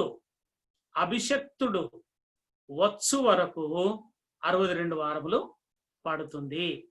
ఈ 62 వారముల తర్వాత ఏమవుతుంది? అభిషక్తుడు ఏమీ లేకుండా ఆయన నిర్మూలము చేయబడతాడు. దానియేలు 9:26. ఈ 62 వారములు జరిగిన పిమ్మట అభిషక్తుడు నిర్మూలము చేయబడతాడు. సో ఈ 62 వారాల లోపల ఏం జరుగుతుంది? 62 వారాల ముగింపు ఎప్పుడు? అభిషక్తుడు వచ్చును అన్నాడనమాట. అభిషక్తుడు నిర్మూలము చేయబడుననే కాలము వేరు, అభిషక్తుడు వచ్చును అనే కాలం వేరు. సో అభిషక్తుడు అనే మాటకు అక్కడ ఫుట్ నోట్స్ లో మెస్సియా అని ఉంది. యేసుక్రీస్తు ఈ 33 సంవత్సరాల భూమి మీద అవతార కార్యంలో భాగంగా ఆయన 30 సంవత్సరముల వరకు ఆయన ఒక కామన్ పర్సన్ గా బ్రతికాడు. కామన్ వ్యక్తిగానే ఇంట్లో తల్లిదండ్రులకు లోబడుతూ జీవించను అని లూకా సువార్త 2వ అధ్యాయం చివరి వచనం చెప్పింది. సో అలాగన 3 సంవత్సరాలు ఆయన జీవితంలో చాలా ప్రాముఖ్యమైనవి, మనకు ప్రాఫెసీ పరంగానైనా సువార్త పరంగానైనా. ఈ 3 సంవత్సరాల్లో ఆయన పబ్లిక్ మినిస్ట్రీ ప్రారంభించాడు. ఈ పబ్లిక్ మినిస్ట్రీ 3 సంవత్సరాలు జరిగించాడు. అందుకే అన్నాడు, అంజూరపు చెట్టు దగ్గరికి వెళ్ళి, ఈ 3 ఏళ్ల నుండి నీ దగ్గర ఫలములు వెతకవచ్చున్నాను కానీ ఏమీ దొరకట్లేదు కదా, దీన్ని నరికించి వేయి అని తోటమాలతో చెప్పాడు. 3 ఏళ్ల నుండి అన్నాడు అనమాట అక్కడ. అంటే అంజూరపు చెట్టు ఇశ్రాయేలు జనాంగమునకు ముంగుర్తయితే 3 సంవత్సరాలుగా మీరు నన్ను మెస్సియాగా గుర్తించే ఫలము మీ నుండి వస్తుందేమని చూశాను. మీ నుండి 3 ఏళ్ళు పండ్లు వెతికి వచ్చిన ద్రాక్ష తోటలో అంజూరపు చెట్టు నాటుకున్నాను, అయినా 3 ఏళ్లుగా వెతికి వస్తున్నాను, ఫలితం లేదు, నరికించేద్దాం అన్నాడనమాట. అది ప్రవచనం వాస్తవానికి. అలాగున ఇశ్రాయేళ్లలో నుండి 3 సంవత్సరాలు ఆయన పరిచర్య చేస్తూ ఆయన పాత నిబంధనలోని ప్రవచనాలను వాళ్ళ కళ్ళ ముందు చూపిస్తూ ఉన్నా వాళ్ళు కళ్ళు అంధత్వంతో మునిగిపోయి ఈయనను మెస్సియాగా కాకుండా నజరేతు నుండి ఒక వడ్రంగి వాని కుటుంబంలో పుట్టిన ఒక సామాన్యునిగానే చూశారు యేసు ప్రభువును. అయితే ప్రియులరా, ఆయన 3 సంవత్సరాల కాలంలో ఒకే ఒక్కసారి మెస్సియాగా రారాజుగా ఊరేగించబడిన కాలము అంటూ, అభిషక్తుడుగా ఊరేగించబడిన టైం అంటూ ఉందంటే అది మట్టల ఆదివారపు దినమున. మట్టల ఆదివారపు దినమున అభిషక్తుడు వచ్చాడు. అభిషేకించబడిన వాడుగా ప్రభువు పేరట వస్తూ వచ్చాడు ఆయన. సో చరిత్రకారులు కూడా, బైబిల్ హిస్టారియన్స్ కూడా ఈ లెక్కను చూస్తే 360 దినములు సంవత్సరం చొప్పున ఈ 69 సంవత్సరాలు అర్థహశస్త రాజు ఆయన ఆజ్ఞ ఇచ్చినది మొదలుకొని లెక్క వేస్తే సరిగ్గా యేసు ప్రభు మట్టలాదివారపు దినమున ఆయన దేవాలయంలోనికి గాడిద మీద ఊరేగుతూ వెళ్ళిన దినమునకు చేరుకున్నారు. అలాగున 69వ వారము ఎప్పుడు ముగుస్తుంది అంటే యేసుక్రీస్తు మట్టలాదివారపు దినమున ఊరేగింపుగా వెళ్ళిన దావీదు కుమారునికి జయం, ప్రభు పేరట వచ్చువాడు స్తుతింపబడునుగాక, హోసన్నా అంటూ పాడారు చూసారా. అది ఆ యేసుక్రీస్తు మెస్సియాగా లేక అభిషేకించబడిన వాడుగా ఊరేగించబడిన దినం. సో ఇప్పుడు మనకు 69 వారాల చరిత్ర దొరికింది. మొదటిది 49 సంవత్సరాలు చరిత్ర, అది యెరూషలేము ప్రాకారములు కట్టింది. 49 నుండి మళ్ళీ 62 అంటే 483 సంవత్సరాల చరిత్ర మధ్యలో గడిచింది. ఎప్పుడు 483 ముగుస్తుంది అంటే యేసు ప్రభు ఆయన మటల ఆదివారపు దినమున రారాజుగా కీర్తించబడుతూ వెళ్ళిన దినం. ఈ అభిషక్తుడు వచ్చిన తర్వాత ఆయన ఈ 69 వారములు లేక 62 వారముల పీరియడ్ గడవగానే ఏమీ లేకుండా అభిషక్తుడు నిర్మూలమవుతాడు, అంటే మెస్సియా చంపబడతాడు అని ఉందన్నమాట. సో యేసుక్రీస్తు మరణం ఎప్పుడు జరగాలి? 69 వారముల తర్వాత మరణం జరగాలి. 69 వారాలకి ఏం జరగాలి? యేసుక్రీస్తు ఊరేగింపబడుతూ వెళ్ళే దినం జరగాలి.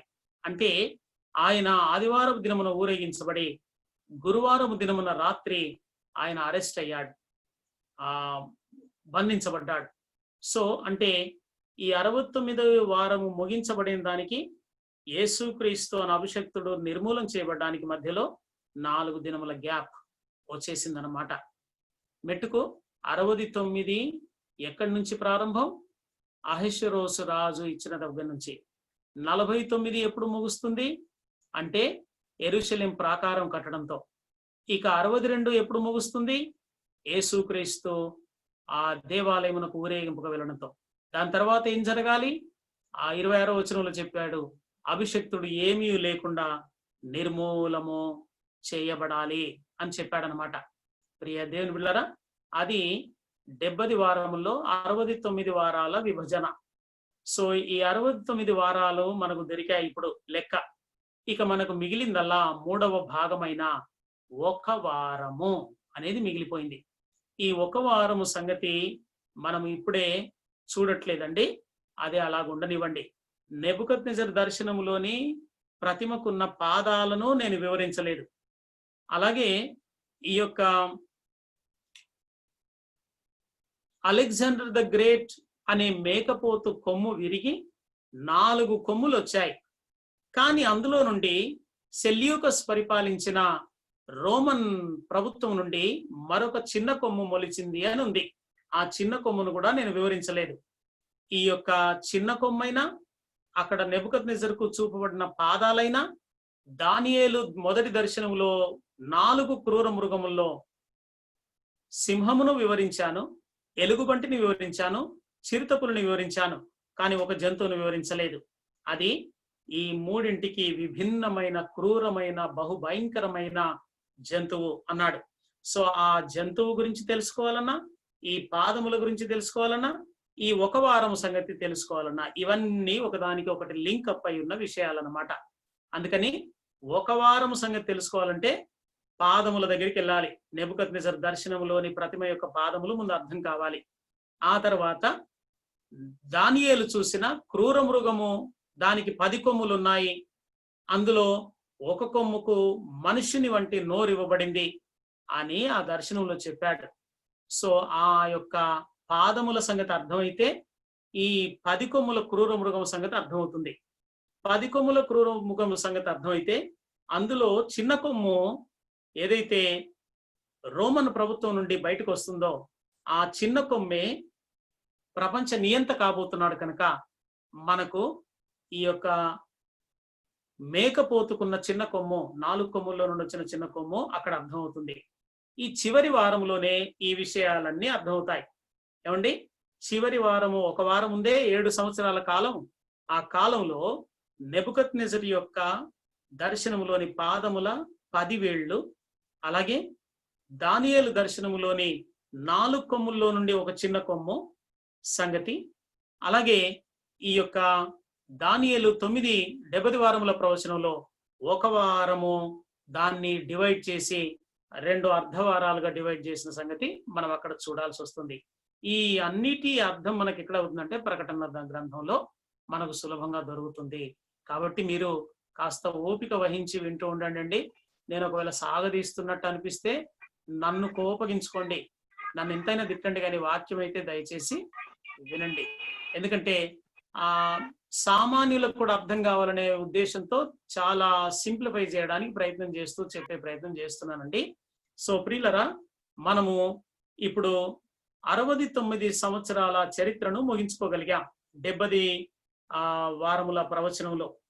ఈ దినమున ఇక్కడితో ఆపేస్తున్నాం. చివరి వారమును మనము ఇవన్నీ కలగలుపుకొని మనం ధ్యానించాల్సి వస్తుంది. అలాగున ఈ 70 వారముల ప్రవచనము ఎప్పటి నుండి ప్రారంభమైంది? మనకు అర్తహషస్త రాజు అనగా ఈ యొక్క మాదీయ పారసీక సామ్రాజ్యం నుండి చరిత్రను తీసుకొని వస్తూ ప్రపంచ చరిత్ర చివరి వరకు చెబుతుంది ఈ 70 వారముల ప్రవచనం. అంచేత ప్రియులరా, నెక్స్ట్ మనము ఇక అసలు సిసలైన ప్రకటన గ్రంథంలోనికి దొనుకుదాం. నేను మధ్యలో చిన్న చిన్నవి వదిలిపెట్టాను దానియేల్లో. అవి మనం ఈ సీక్వెన్స్ ను అర్థం చేసుకుంటే మళ్ళీ అవి డిస్టర్బెన్స్ అవుతాయని నేను అవి వదిలిపెట్టాను. కానీ ప్రకటన గ్రంథం ధ్యానం చేస్తున్నప్పుడు ఆ చిన్న చిన్న వాటిని కూడా నేను మళ్ళీ మిక్స్ చేసి చెప్పే ప్రయత్నం చేస్తాను.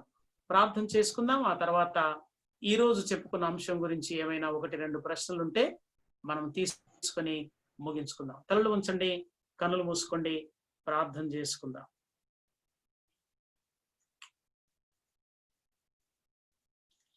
వెయ్యేళ్ళు ఇలపై యేసు రాజ్యమేలును, వెయ్యేళ్ళు ఇలపై యేసు రాజ్యమేలును, భూలోక రాజ్యములన్నీ ఆయన వేయగును, భూలోక రాజ్యములన్నీ ఆయన వేయగును, యేసు రాజుగా వచ్చుచున్నాడు, భూలోకమంతా తెలుసుకుంటారు, యేసు రాజుగా వచ్చుచున్నాడు, భూలోకమంతా తెలుసుకుంటారు.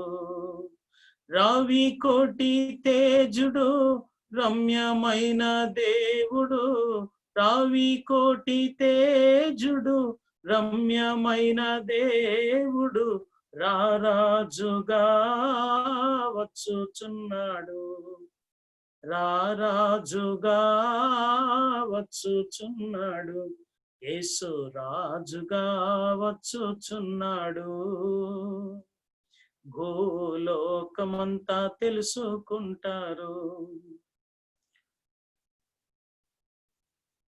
ప్రవచన పురుషుడైన యేసుక్రీస్తు ప్రభువా, ప్రవచన సారమయున్న మా రక్షక, నీ గ్రంథములోనే ప్రపంచమంతటి చరిత్రను అడుగడుగునా మీరు వ్రాయించి పెట్టిన దేవా, నీకు స్తోత్రాలు. ఈ దినమున నీ బిడ్డలమైన మేము 70 వారముల ప్రవచనమును, 69 వారముల చరిత్రను మేము చూసుకున్నాం. ప్రభు, ఈ లెక్కల్లో ఏదైనా అర్థం కాని విషయం ఉంటే పరిశుద్ధాత్మదేవ దయచేసి ఈరోజు పాలు పొందిన సుమారు 70 మంది అందరికీ అర్థం కావాలని ప్రార్థిస్తున్నాను. అందరూ దాన్ని సరిగా అర్థం చేసుకోకపోతే చివరి వారము కూడా అర్థం కాదు కనుక నాయన దయతో ఈ 49 సంవత్సరాల చరిత్రను, అలాగే 434 సంవత్సరాల చరిత్రను వారికి స్పష్టముగా వారి మనసులో ఉంచి చివరి వారము 7 సంవత్సరాల సంగతిని మేము సులభంగా అర్థం చేసుకోవడానికి దారి తెరవమని, మమ్మల్ని సిద్ధం చేయమని యేసుక్రీస్తు నామమున ప్రార్థించి స్తుతించి వేడుకుంటున్నాము మా పరమ తండ్రి. ఆమేన్.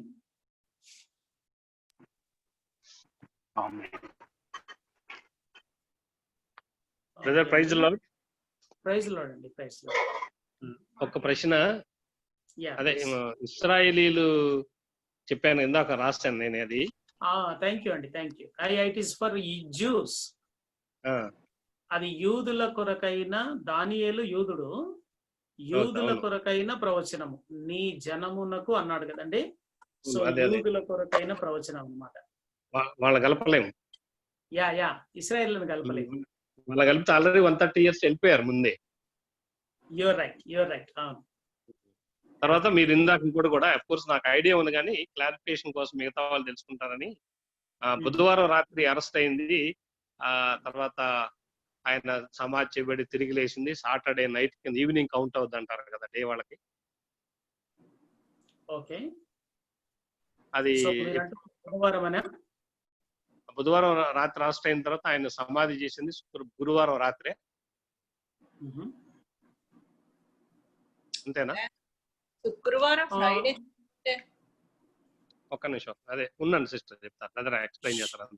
యా ఇప్పుడు 3 రాత్రులు 3 పగలని మొత్తం 12, 20, 40లో అంటారు కదా ప్రభు. యా యా అలాగే మార్పు 8, 31, 9, 31 3 దినములు అయిన తర్వాత అంటాడు. కొంతమంది 3వ దినాన్ని తీసుకున్నారు. ఏది తీసుకోవాలి? యా 3వ దినం తీసుకోవాలి. 3వ దినము 3 దినములు అనే మాట, యా 3 దినములు అనే మాట లేక పగలు రాత్రులు అనే మాట ఏమిటి అనేది నేను చెబుతాను. ఇస్లాంలో కూడా ఈ ప్రశ్న ఉంది.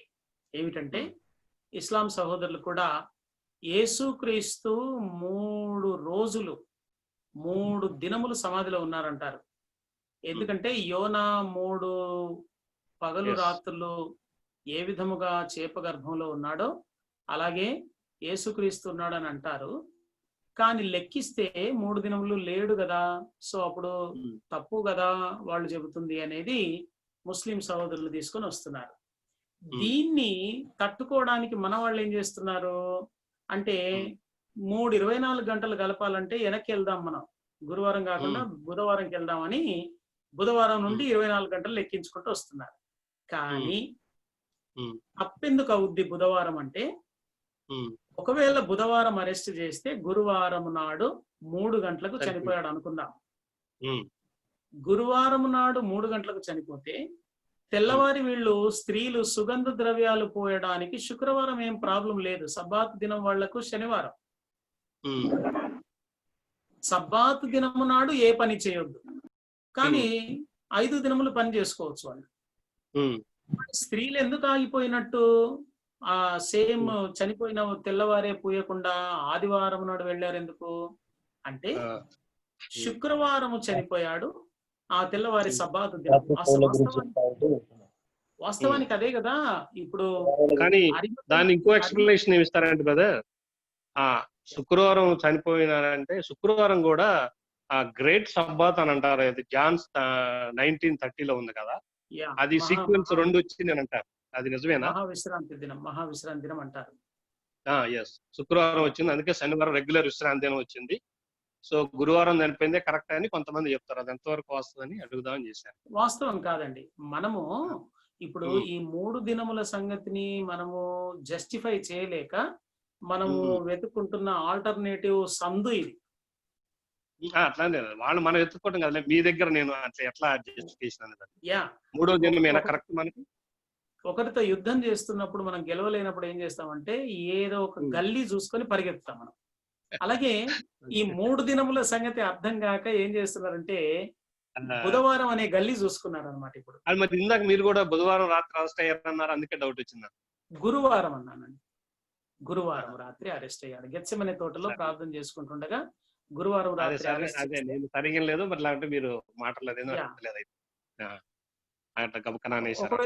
ఒకవేళ గురువారమే అన్నారు బ్రదర్, గురువారమే అన్నారు. సాక్షులు దొరికినందుకు దాని గురించి అట్లా లేదు, మిమ్మల్ని అట్లా అర్థం కాదు. నేను వింటాం దాని గురించి.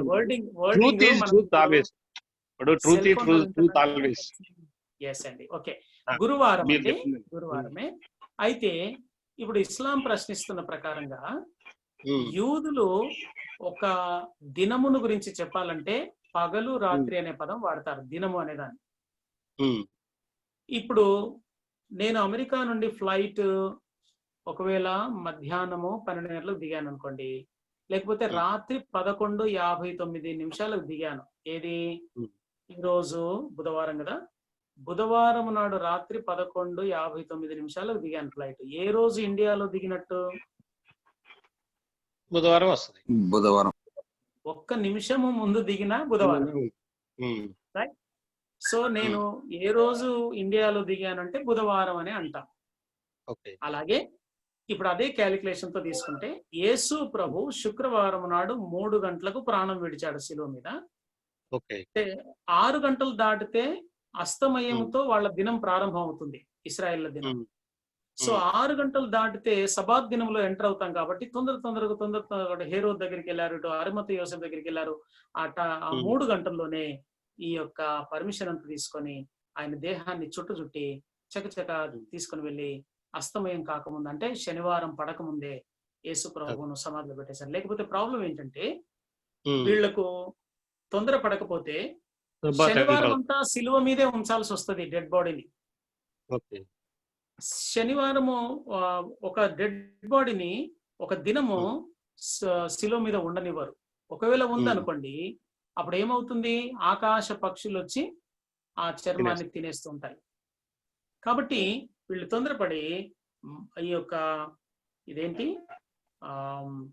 సబ్బాతు దినం వచ్చింది అనే తొందరపడి వాళ్ళు చకచక శుక్రవారం నాడు 3 o'clock to 6 o'clock మధ్యలో సమాధి చేసేసారు, స్నానాలు చేసేసారు, అయిపోయింది. So Friday is 1 day. నేను ఒక్క నిమిషము ముందు దిగినా నన్ను ఏమన్నారు, బుధవారమే ఫ్లైట్ దిగారు అన్నారు కదా.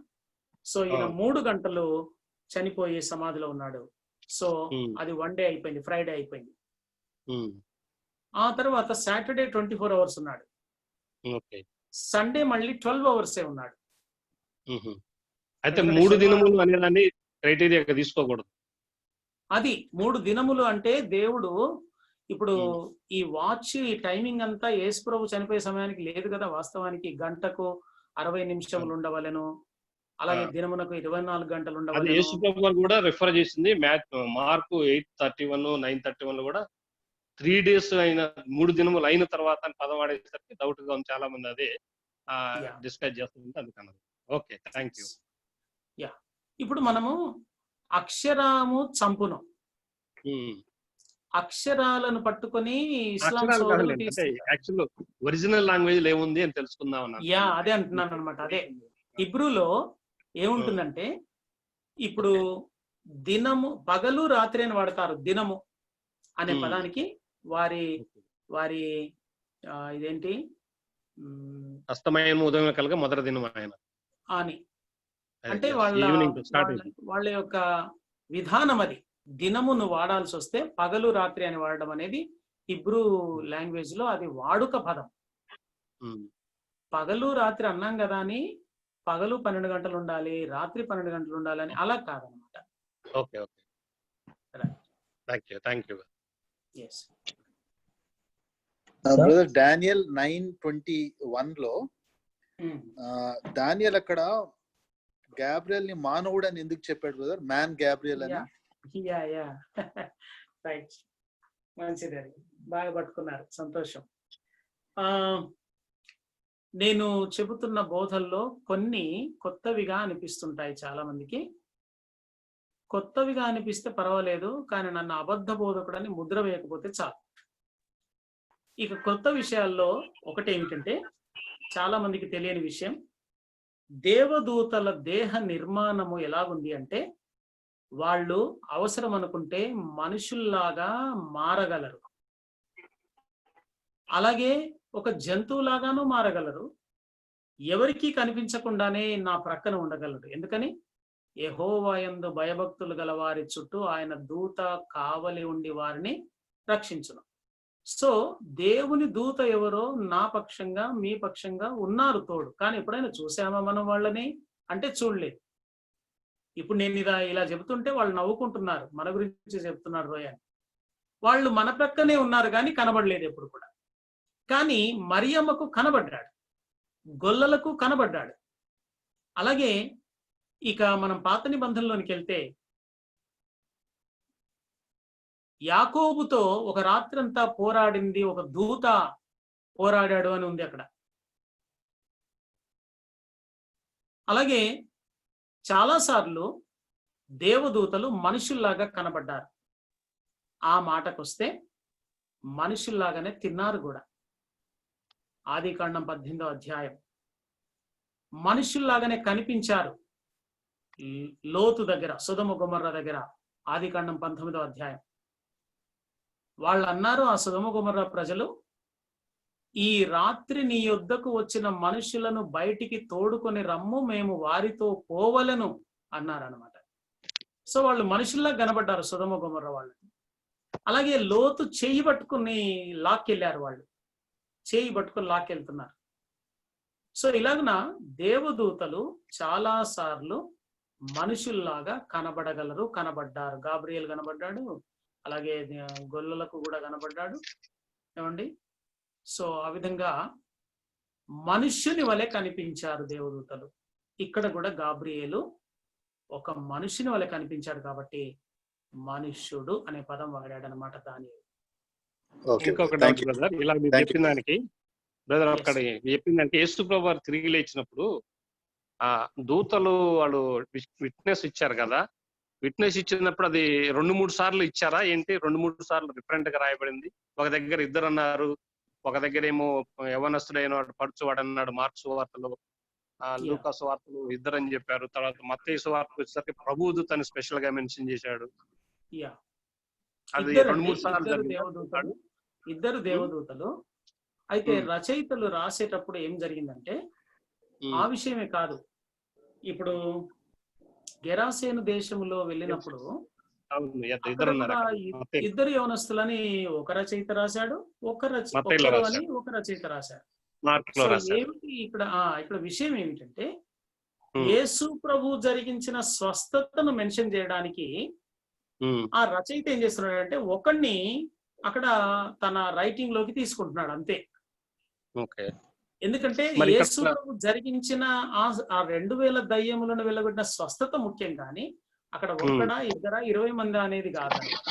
అందుకని ఒకడు అని ఒక పడుచువాడు అంటూ రాశాడు. కానీ సంఖ్య ఎంత అంటే నిజానికి లిటరల్ గా ఉన్న సంఖ్య ఎంత అంటే 2 ఉన్నారు అక్కడ.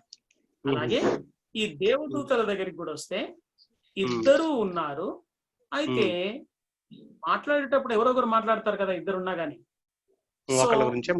ఒకడు ఈ విధంగా మాట్లాడాడు, ఒక దేవదూత ఇలా చెప్పాడు అని ఒకడు అనే దాంతో మనకు ఒక్కరే అనిపిస్తూ ఉంటుంది. ఇప్పుడు మత్తయిలోకి వచ్చారు మరి ప్రభు దూత అన్నారు బ్రదర్, అందుకే డౌట్ వచ్చింది మనకి. అది ఎవరిగా తీసుకోవాలి? ఆల్ దూతలు వారు ప్రభు దూతలే. అంటే all the angels who were sent by God to give the message and to fight on behalf of the believer, they are the angels of the Lord.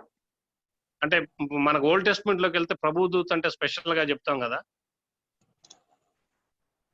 యెహోవా దూత అని ప్రభు దూత అని అట్లా ఉన్నారు. అంటే యెహోవా దూత అంటే యెహోవానే అని చెప్పేసి అంటా ఉంటారు అట్లా. Your right. పాత నిబంధనలో యెహోవా దూత ప్రత్యక్షమై ఉన్న చోటెల్లా యేసు ప్రభువే. ఇక్కడ ప్రభు దూత అంటే ఇప్పుడు ఏం తీసుకోవాలి మరి మత్తయిలో? ఇన్ఫర్మేషన్ ఇచ్చే దూతలే అంతే. ప్రభు దూత అంటే ఇన్ఫర్మేషన్, కానీ ఆ యెహోవా దూతలాగా మనం తీసుకోకూడదు. యేసుక్రీస్తు నరావతారముగా ఉన్నప్పుడు మళ్ళీ దూతలాగా ఏం ప్రత్యక్షం కాలేదు. అవును, నరావతారంలో ఉన్నప్పుడు మళ్ళీ దూతలాగా ఏం ప్రత్యక్షం కాలేదు. ఆ మాటకు వస్తే క్రొత్త నిబంధనలో యేసు మరియ గర్భంలో పుట్టిన తర్వాత దూతలాగా ఎక్కడ కనబడలేదు. కానీ మరియ గర్భంలోనికి రాకముందు పాత నిబంధనలో చాలా చోట్ల ఒక దేవదూతలాగా వచ్చి మాట్లాడాడు. అలాగే ఒక దేవదూత సంసోను వాళ్ళ తల్లిదండ్రుల దగ్గరికి వచ్చి మాట్లాడుతూ ఎలా ఉన్నాడు అన్నాడు, ఒక దైవజనుడు అని ఉంది. దైవజనుడు అంటే ఒక సామాన్య మనుషుల్లాగానే ఒక సేవకుల్లాగా వచ్చాడనమాట ఆ దేవదూత. తీరా వాళ్ళు బలిపీఠం మీద బలర్పించగానే ఆ మంటల్లో ఈయన కూడా అలాగున మంటల్లోనే వెళ్ళిపోతూ ఉంటే అమ్మో మనము దేవునిని చూచితిమి అని అప్పుడు వాళ్ళు భయపడ్డారు. అంటే ఆ దేవదూత అంతసేపు ఒక సామాన్య మనుషుడుగా వాళ్ళతో మాట్లాడాడు, కూర్చున్నాడు, భోజనం చేశాడు, అన్ని చేశాడు అనమాట. సో దేవదూతలు కూడా డైజెస్టివ్ సిస్టమ్ ఉంటుంది. దేవదూతలు అన్నం తింటారు. ఇప్పుడు దీన్ని బట్టి చూస్తే హెవెన్ లో ఈ సిస్టమ్ అంత ఉందన్నమాట. మహిమ దేహంతో యేసు ప్రభువు చేపలు తిన్నాడా లేదా? అదే డౌట్ వచ్చింది. రేపు కూడా మనం రిజరెక్టెడ్ బాడీస్ తో మనకు కూడా ఫుడ్ అండ్ ఇవి ఉంటాయా? ఇప్పుడు రిజరెక్టెడ్ బాడీతోనే కదండి మనం 1000 ఏళ్ల పరిపాలన భూమి మీద ఉండాలి. అదే అందుకొరకే కాబట్టి అది ఉంటుంది తప్పకుండా. మహిమ దేహంతోనే ఇక్కడ ఉంటాము. నేను ప్రభు రాజ్యంలో మళ్ళీ ప్రభు రాజ్యంలో ద్రాక్షారసం క్రొత్తదిగా తాగు వరకు నేను ముట్టనంటాడు కదా. యా అంటే మళ్ళీ తాగుతాడని కదా. అదే అదే అదే అదే నేను కూడా కొన్నిసార్లు చెప్తుంటే వీళ్ళు రాంగ్ టీచింగ్ అంటే డౌట్ వచ్చింది, నీతో కన్ఫర్మ్ చేసుకున్నాను. ఇప్పుడు మరి అతి పరిశుద్ధతలోనికి వెళ్ళే ప్రయత్నం చేస్తుంటారు కొందరు.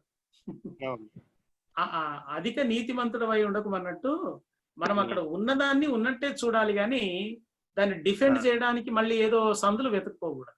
అదే నేను అంటే ఇది కూడా చెప్పాను. అందుకే ఒకసారి రెవల్యూషన్ 22లో ఆకులు స్వస్థపరుస్తాయి అంటే 3 types ఆఫ్ పీపుల్ ఉంటారు. ఒకళ్ళు ఏంజలిక్ బాడీతో ఉన్నోళ్ళు ఉంటారు, ఒకటి రెజరెక్టెడ్ బాడీస్ తో ఉంటారు, తర్వాత న్యాచురల్ బాడీస్ తో కూడా ఉంటారు. 1000 పరిపాలనలో 7 people ఉంటారు.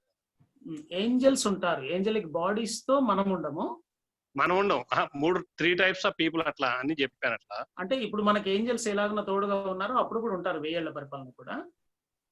రెండవదేమో పరిపాలన అయిపోయినాక క్రొత్త ఆకాశం క్రొత్త భూమిలో మళ్ళీ న్యాచురల్ పీపుల్ కంటిన్యూ అవుతారు కదా, వాళ్ళకి హీలింగ్ కావాల్సి వచ్చిందంటే న్యాచురల్ పీపుల్ ఉండరు. ఇక ఈ పంచభూతములు మితమైన వేంద్రముతో లయం కాకముందు 1000 పరిపాలన ముగింపులో సాతానుడు బంధించేస్తున్నాడు, మనమందరం వాళ్ళకు తీర్పు తీర్చేస్తున్నాం.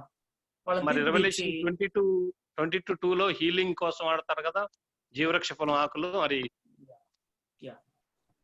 వాళ్ళు నేచురల్ పీపుల్ 1000 పరిపాలనలో రక్షించబడిన వాళ్ళకి రెజరెక్టెడ్ బాడీస్ ఉండు, దాంట్లో కంటిన్యూ అవుతారు.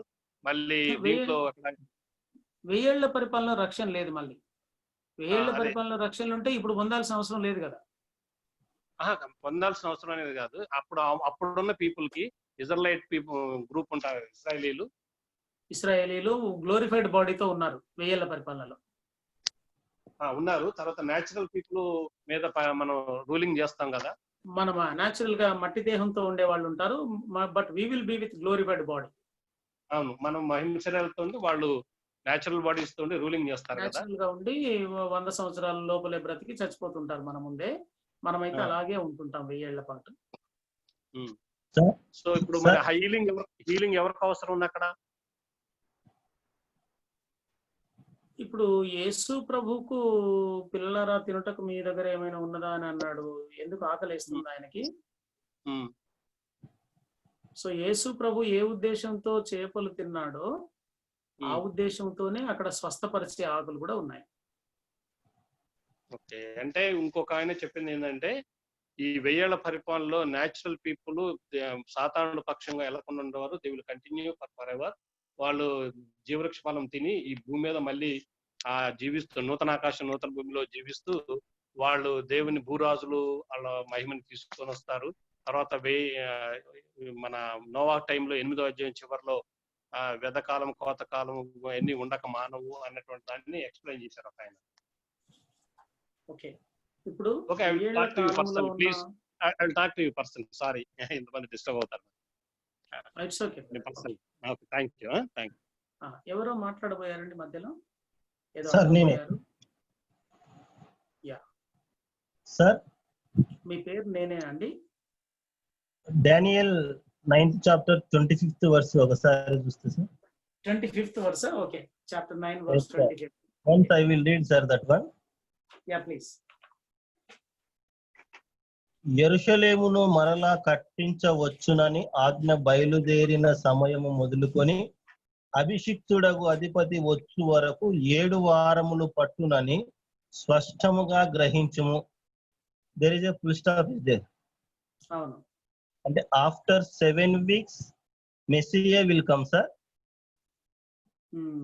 రైట్, బాగానే చదివారు మీరు, సంతోషం. ఇది తర్జుమా లోపం అండి, తర్జుమా లోపం. వాస్తవానికి హిబ్రూలో మనం వెళ్తే ఫస్ట్ యెరూషలేము మరల హిబ్రూలో 25-26 వచనం కలిసి ఉన్నాయి. దాన్ని నేను స్టెప్ బై స్టెప్ చదువుతున్నాను. హిబ్రూలో ఎలాగుందో అనే విషయాన్ని చదువుతున్నాను, గమనించండి. యెరూషలేమును మరలా కట్టించవచ్చునని ఆజ్ఞ బయలుదేరిన సమయము మొదలుకొని 62 వారములు తొందరగల సమయములందు పట్టణపు క్షమించాలి ఎట్లా కాదు, యెరూషలేమును మరలా కట్టించవచ్చునని ఆజ్ఞ బయలుదేరిన సమయం మొదలుకొని 7 వారములు పట్టును. 62 వారములు గల తొందర గల సమయములందు పట్టణపు రాజవీధులు కట్టబడి అభిషక్తుడు వచ్చును. అది అట్లుంటుంది అనమాట హిబ్రూలో. సో అందుకని నేను ముందే మీ కన్ఫ్యూజన్ ఉండొద్దని ఏం చేశానంటే 7 వారములు 49 సంవత్సరాలు. సరే, ఇప్పుడు మీరు తీసుకున్న, మనం తెలుగులో తీసుకున్న దాని ప్రకారం ఆలోచన చేద్దాం. 7 వారములు అంటే 49 సంవత్సరములు కదా. యెరూషలేమును మరలా కట్టించవచ్చునని ఆజ్ఞ అహష్వేరోషు కాలంలో వచ్చింది 435 క్రీస్తు పూర్వం. 435 నుండి 49 సంవత్సరాలకు యేసుప్రభు వచ్చాడా మరి? రాలేదు సార్. అట్లా అట్లా. సో అందుకే అంటే నేను some అన్నాను, people are telling sir, one person told us ఏమని? after 7 weeks Abhishektudu came. It means in those days who are living in the Israel, those are called some people as a Abhishektudu, like a Messiah. అభిషక్తులు కాదు, అభిషక్తుడు. Right, ఒకరి గురించే మాట్లాడుతుంది అది. ఎంతో మంది anointing అయిన వాళ్ళ గురించి కాదు. తర్వాత అభిషక్తుడు వచ్చి నిర్మూలన చేయబడాలి అని ఉంది. అంటే ఇశ్రాయేల్ వాళ్ళందరూ చచ్చిపోయారా అభిషక్తులు ఉన్న వాళ్ళందరూ? లేదు. మళ్ళీ నార్మల్ డెత్ కాదు, నిర్మూలం చేయబడాలి అంటే చంపబడాలి అని. సో ఇప్పుడు మనము 49 సంవత్సరాల లెక్క తీసుకున్నా యేసు ప్రభు వచ్చినట్టుగా మనకు అది టైం లైన్ దొరకట్లేదు. తర్వాత అభిషక్తులు అనే పదాన్ని కొంతమంది ఇశ్రాయేళ్ల కొరకు తీసుకుంటే వాళ్ళు చంపబడలేదు కదా. అహష్వేరోషు కాలంలో ఇశ్రాయేల్ చంపబడలేదు కదా. సో అప్పుడు ఆ ప్రవచనమును మనం అర్థం చేసుకోవడం అంతా రాంగ్ అవుతుంది. మొదటి గుండి వంకర పెట్టామనుకోండి, మిగతా గుండీలన్నీ వంకర పోతాయి. అంటే ఈ 25వ వచనం ప్రకారం చూసుకుంటే దాన్ని పట్టుకొని ఆ విధంగా చెప్తా ఉన్నారు. ఎట్లా? యా, అందుకే నేను అన్నాను, ప్రవచనమును మనం ధ్యానం చేసేటప్పుడు కాస్త ఒరిజినల్ లాంగ్వేజ్ దగ్గరికి వెళ్ళాలి. తప్పదు. ఇప్పుడు నేను అన్నాను కదండి, ఆది కాండము 1వ అధ్యాయం 2వ వచనంలోనే తర్జుమా తప్పు ఉంది. ఏమనుంది? భూమి నిరాకారముగాను శూన్యముగాను ఉండెను అని ఉంటది అక్కడ తర్జుమాలో. కానీ వాస్తవానికి ఉండెను అనే పదం లేదు అక్కడ, ఆయను అనే పదం ఉంది. ఉండెనుకు ఆయనకు చాలా తేడా ఉంది. అవును సార్. సో దేవుడు సృజించినప్పుడు నిరాకారముగా శూన్యముగా ఉండలేదు అది. కానీ సృజించినప్పుడు బాగా సృజిస్తే సాతానుడు వాని దూతలు వచ్చి దాన్ని పాడు చేయడం ద్వారా అది అలాగున నిరాకారముగా శూన్యముగా ఆయను. సో ఆయను అనే పదం వేరే చోట్ల వాడారు, అదే హెబ్రూ భాషా పదానికి ఆయను అని వాడారు అక్కడ. ఇక్కడ మాత్రము ఉండెను అని వాడారు అనమాట. సో తర్జుమాలో పొరపడింది. అలాగే ఇక్కడ కూడా ట్రాన్స్లేషన్ లో హిబ్రూ ఉల్టా ఉంటుంది కదండి, ఇలా కుడి వైపు నుండి ఎడమ వైపు రాస్తాం. సో ఇందులో మన తెలుగు తర్జుమాదారులు అర్థం చేసుకోవడంలో కింది దాన్ని మీదికి చేశారు, మీరు దాన్ని కిందికి చేశారు. దాన్ని నేను సింప్లిఫై చేస్తే ఏం చేశానంటే 7 వారములు ఒకటి, 62 వారములు ఒకటి, 1 వారం ఒకటి. దీన్ని మనము టైం లైన్ అర్థం చేసుకుంటే, క్యాలిక్యులేషన్ చేసుకుంటే సరిగ్గా 49 సంవత్సరాల్లో మనకు యెరూషలేం ప్రాకారం కట్టబడింది. 69 సంవత్సరాలకు మెస్సియా ఊరేగించబడ్డాడు అభిషక్తుడు. 62 సంవత్సరాల తర్వాత 69 తర్వాత మెస్సియా ఏమీ లేకుండా అభిషక్తుడు నిర్మూలం చేయబడ్డాడు, చంపబడ్డాడు 4 days తర్వాత. 62వ వారంలో అభిషక్తుడు ఊరేగిస్తాడు సార్. 62 అని ఉంది కదా. 62కు ముందు 7 వారాలు జరిగాయి కదా, 49 సంవత్సరాలు జరిగాయి కదా.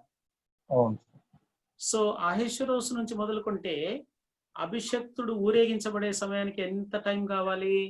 69 వారాలు జరగాలి. సో అలాగున్న టైం లైన్ కూడా మనకు మ్యాచ్ అవుతుంది. ఎక్స్క్యూజ్ మీ బ్రదర్, ఇంకొక క్వశ్చన్ చిన్నది. ఈ స్వరము నాకు ఎవరో బాగా తెలిసిన వ్యక్తి స్వరము. ఎవరు? నాదే బ్రదర్. మీరెవరు? నేను చెప్తాను లేదు, మళ్ళీ ఒక్క చిన్న క్వశ్చన్ పర్సనల్ కాల్ చేస్తాను. మీ నంబర్ వచ్చింది. సౌదీలో పరిచయం. లేదు, నేను హైదరాబాద్ లో. అవును, హైదరాబాద్ లో ఉంటారు. చెప్తాను అది.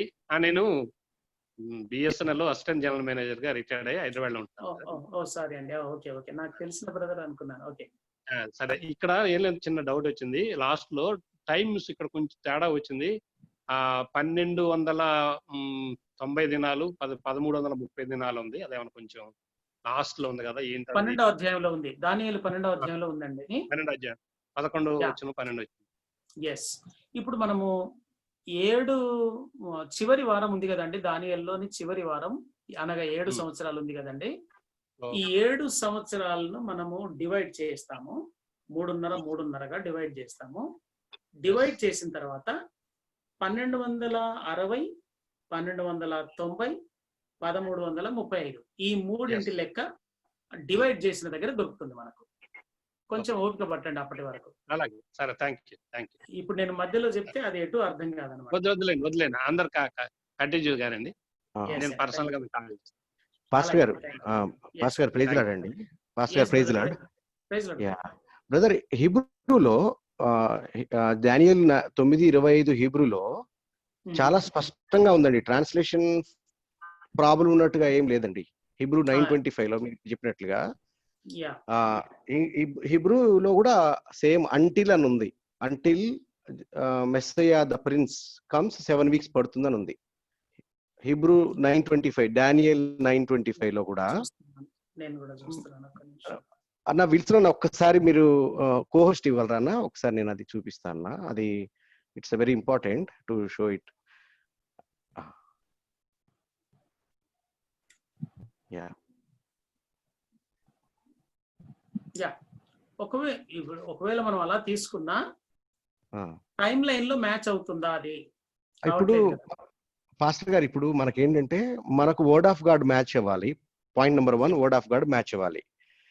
మీరు 7 వారాలు 69 వారాలు మీరు కనెక్ట్ చేసిన యేసు ప్రభు వారు యెరూషలేములో వచ్చే కరెక్ట్ పాయింట్ 69 వారాలు అది పూర్తంటే ఓకే. దాన్ని మనం హిస్టారికల్ గా వెళ్ళి ఆ date of entering of temple అని చూస్తే అది ఆ క్యాల్కులేషన్ మనం చూడలేదు. ఓకే, దట్స్ ఆ క్యాల్కులేషన్ కరెక్ట్ గా 69వ వారంలోనే యేసుక్రీస్తు ప్రభు వారు యెరూషలేములో అభిషక్తుడుగా వచ్చాడు అనేది మీరు చూపించారు. కానీ బైబిల్ మాట్లాడుతున్నది మట్టలాదివారం గురించి కాదు. దానియేలు 9:25లో మాట్లాడుతుంది. 9:25లో చాలా స్పష్టంగా రాయబడింది, యెరూషలేమును మరలా కట్టించవచ్చుని ఆజ్ఞ బయలుదేరిన సమయము మొదలుకొని అభిషక్తుడు వచ్చు వరకు 7 వారములు పట్టునని స్పష్టంగా గ్రహించుము. ఎగ్జాక్ట్లీ ద సేమ్ ట్రాన్స్లేషన్ హిబ్రూలో కూడా ఉంది, ఇంగ్లీష్ లో కూడా సేమ్ అదే ఉందండి. ఆ పాయింట్ నెంబర్ 1. తర్వాత 62 వారములు తొందరగల సమయములందు పట్టణపు రాజవీధులు కందకములు మరలా కట్టబడును. ఇక్కడ ఏం చెప్తుందంటే, మీరేం చెప్పారంటే 7 వారాల లోపులో 49 సంవత్సరాలకి టెంపుల్ యెరూషలేం ప్రాకారంలో కట్టబడ్డాయన్నారు. 9:25లో 7 వారాల లోపల కట్టబడుతుందని లేదు. 62 వారములు తొందరగల సమయమందు 62 weeks లో పట్టణ రాజవీధులు కందకములు కట్టబడుతుందని ఉంది, మరలా కట్టబడుతుందని ఉంది. సో ఇక్కడ మీరు చూపించిన 7 వారాలు 49 years మీరు చూపించిన యెరూషలేము చుట్టుపక్కల ప్రాకారము అది మనం తెచ్చిన బొమ్మ. కానీ ఇందులో వాక్యంలో అలా లేదు. దాన్ని మనం ఎలా అర్థం చేసుకోవాలి? అండ్ ద నెక్స్ట్ 66లోనే నెక్స్ట్ కంటిన్యూషన్, ఆ 62 వారములు జరిగిన పిమ్మట ఏమీ లేకుండా అభిషక్తుడు నిర్మూలం చేయబడును. అభిషక్తుడు నిర్మూలం చేయబడిన యేసయ్య గురించి మనం మాట్లాడలేదు. అభిషక్తుడు ఎంటర్ అయిన దాని గురించే మీరు చూపించారు మట్టలాదివారంలో. ఇప్పుడు మనకు కనపడాల్సింది అభిషక్తుడు వచ్చేది, అభిషక్తుడు నిర్మూలం అయ్యేది ఈ వారాల లోపల కనపడాలి. అట్లనే గారు తర్వాత ఉంది కదండి, అభిషక్తుడు నిర్మూలం చేయబడేది 62 వారముల తర్వాత ఉంది. కరెక్ట్ పాస్టర్ గారు. అయితే మీరు 1వ వారము మొదటి 7 వారాలకిను 7 వారాలకి తర్వాత చూపించే 62 వారాల మధ్య గ్యాప్ చూపించలేదు. 7 వారాలకి 62 వారాలకి మీరు గ్యాప్ చూపించలేదు. కానీ 69 మధ్య 70 గ్యాప్ ని ఆదికాండం 1:1-1:2 మధ్యలో ఉండే గ్యాప్ ను పోలుస్తూ గ్యాప్ థియరీని ఇంప్లిమెంట్ చేశారు. అది వాక్యంలో ఇంటర్ప్రెట్ చేయాల్సిందే గానీ వాక్యంలో మాకు అర్థమయ్యేటట్టుగా స్పష్టంగా, అంటే ఇది కాంట్రడిక్షన్ విషయం కాబట్టి చాలా మంది మేధావులు కూడా కనుక్కోలేకపోయిన సబ్జెక్ట్ కాబట్టి మీరు మాకు నేర్పుతున్నప్పుడు మేము స్పష్టంగా నేర్చుకుంటే దాన్ని అర్థం చేసుకోవచ్చు, దేవుడిని ఇంకెక్కువ స్తుతించవచ్చు అనేది మా అభిప్రాయం పాస్టర్ గారు. ఇప్పుడు 3 పాయింట్స్ మీరు లేవదీశారు, మంచిది. అది మనందరికి మళ్ళీ రిపీట్ కావడానికి, అర్థం చేసుకోవడానికి వీలుగా ఉంటుంది. మొదటిది 25లో మనం ఏమనుకున్నామంటే, ఇక్కడ ఉన్న వచనం ప్రకారంగా యెరూషలేము మరలా కట్టించవచ్చును అనే ఆజ్ఞ నుంచి అభిషక్తుడు వచ్చు వరకు 7 వారములు. వారము అంటే 7 సంవత్సరాలు, 7 వారములు అంటే 49 సంవత్సరాలు. యెరూషలేం మరలా కట్టించవచ్చుననే ఆజ్ఞ వచ్చింది ఎప్పుడు? 435 అహష్వేరోషు రాజు కాలంలో. 435కు మరొక 49 కలిపితే ఏమండి 484 వస్తుంది. సో 484లో యేసు ప్రభు వచ్చాడా? రాలేదు కదండి. రాలేదండి. డౌన్ చేయాలి, బీసీ డౌన్ చేయాలి కదా. మనం డౌన్కి వెళ్ళిపోతుంటాం. సో ఈ 35లో నుండి 49 అంటే 50 తీసేద్దాం. 35లో నుండి 50 తీసేస్తే 380 దగ్గరికి వస్తుంది. క్రీస్తుకు పూర్వం 380. 386 అండి. 386లో యేసు ప్రభు వచ్చాడా? రాలేదు. అంటే ఇప్పుడు మనం ఇక్కడ అర్థం చేసుకుంటున్నది ఏదో మిస్ అయిపోతుంది. రెండవది 62 వారములు కలిగిన తొందరగల పట్టణముల సమయములందు 26 వచనం 62 వారములు జరిగిన పిమ్మట ఏమీ లేకుండా అభిషేక్తులు నిర్మూలన చేయబడి. ఇప్పుడు అహష్వేరోషు దగ్గర నుంచి 62 వారములు అంటే 434 సంవత్సరాలు తీసేస్తే మనకు యేసు ప్రభు పుట్టిన తేదీకి దగ్గరికి వస్తాం కానీ నిర్మూలమైన తేదీకి దగ్గరికి రాము. అంటే పుట్టిన తేదీకి నిర్మూలమైన దానికి 33 సంవత్సరాలు డిఫరెన్స్ ఉంది కదా. సో అట్లా కూడా ఇప్పుడు మనము 62 వారములకు అభిషేక్తులు నిర్మూలన చేయబడాలి అంటే యేసు ప్రభు పుట్టినప్పుడే చంపబడాలి అన్నది వస్తుంది. అట్లా కూడా మ్యాచ్ అవుతలేదు కదా. సో ఇప్పుడు మనము ఏం చేస్తున్నాం? ఇప్పుడు 49 సంవత్సరాలు ప్లస్ 434 సంవత్సరాలు ఇవి లెక్కేసి 360 దినముల లెక్క చొప్పున అహష్వేరోషు కాలం నుండి లెక్క తీసుకుంటే ఎగ్జాక్ట్ గా యేసు ప్రభువు ఆ మట్టల ఆదివారం దినం దగ్గరికి వస్తుంది. ఎందుకు వస్తుంది అంటే అభిషక్తుడు వచ్చును అని ఉంది అక్కడ, అంతే. చంపబడును అని లేదు. 62 జరిగిన తర్వాత చంపబడాలి. అంటే ఈ శుక్రవారం చంపబడింది దానికంటే ముందు 69 ముగించబడాలి. ఎప్పుడు ముగించబడింది మరి అంటే మట్టల ఆదివారం దినమున. ఆయనే ఆ దినమునే ఆయన ప్రభువుగా ఆయన దేవుడుగా ఆరాధించబడిన దినం. సో అలాగున ఈ ప్రొఫెటికల్ టీచర్స్ అందరూ కూడా ఈ కన్ఫ్యూజన్ లో నుంచి ఈ యొక్క క్యాలిక్యులేషన్ తీసుకొస్తే టైం లైన్ తో పోల్చి లెక్క చేస్తే మనకి 70 వారాలు క్లియర్ గా దొరికింది అనమాట. టైం లైన్ తో పోల్చి డేస్ క్యాలిక్యులేషన్ చేస్తూ లెక్క చేస్తే అహష్వేరోషు నుంచి మనకు అది మట్టల ఆదివారం వచ్చింది. ఆ తర్వాత చంపబడాలి. 62 ముగించిన తర్వాత అంటే టోటల్ గా 69 కంప్లీట్ అయిన తర్వాత యేసు ప్రభు చంపబడాలి. తర్వాత గ్యాప్ అనేది మనం ఎందుకు అంటున్నాం అంటే ఇప్పుడు మనం అట్లా కూడా గమనిద్దాం. టైం లైన్ లో చూద్దాం. 26వ వచనంలో అభిషేక్తులు నిర్మూలన చేయబడాలి.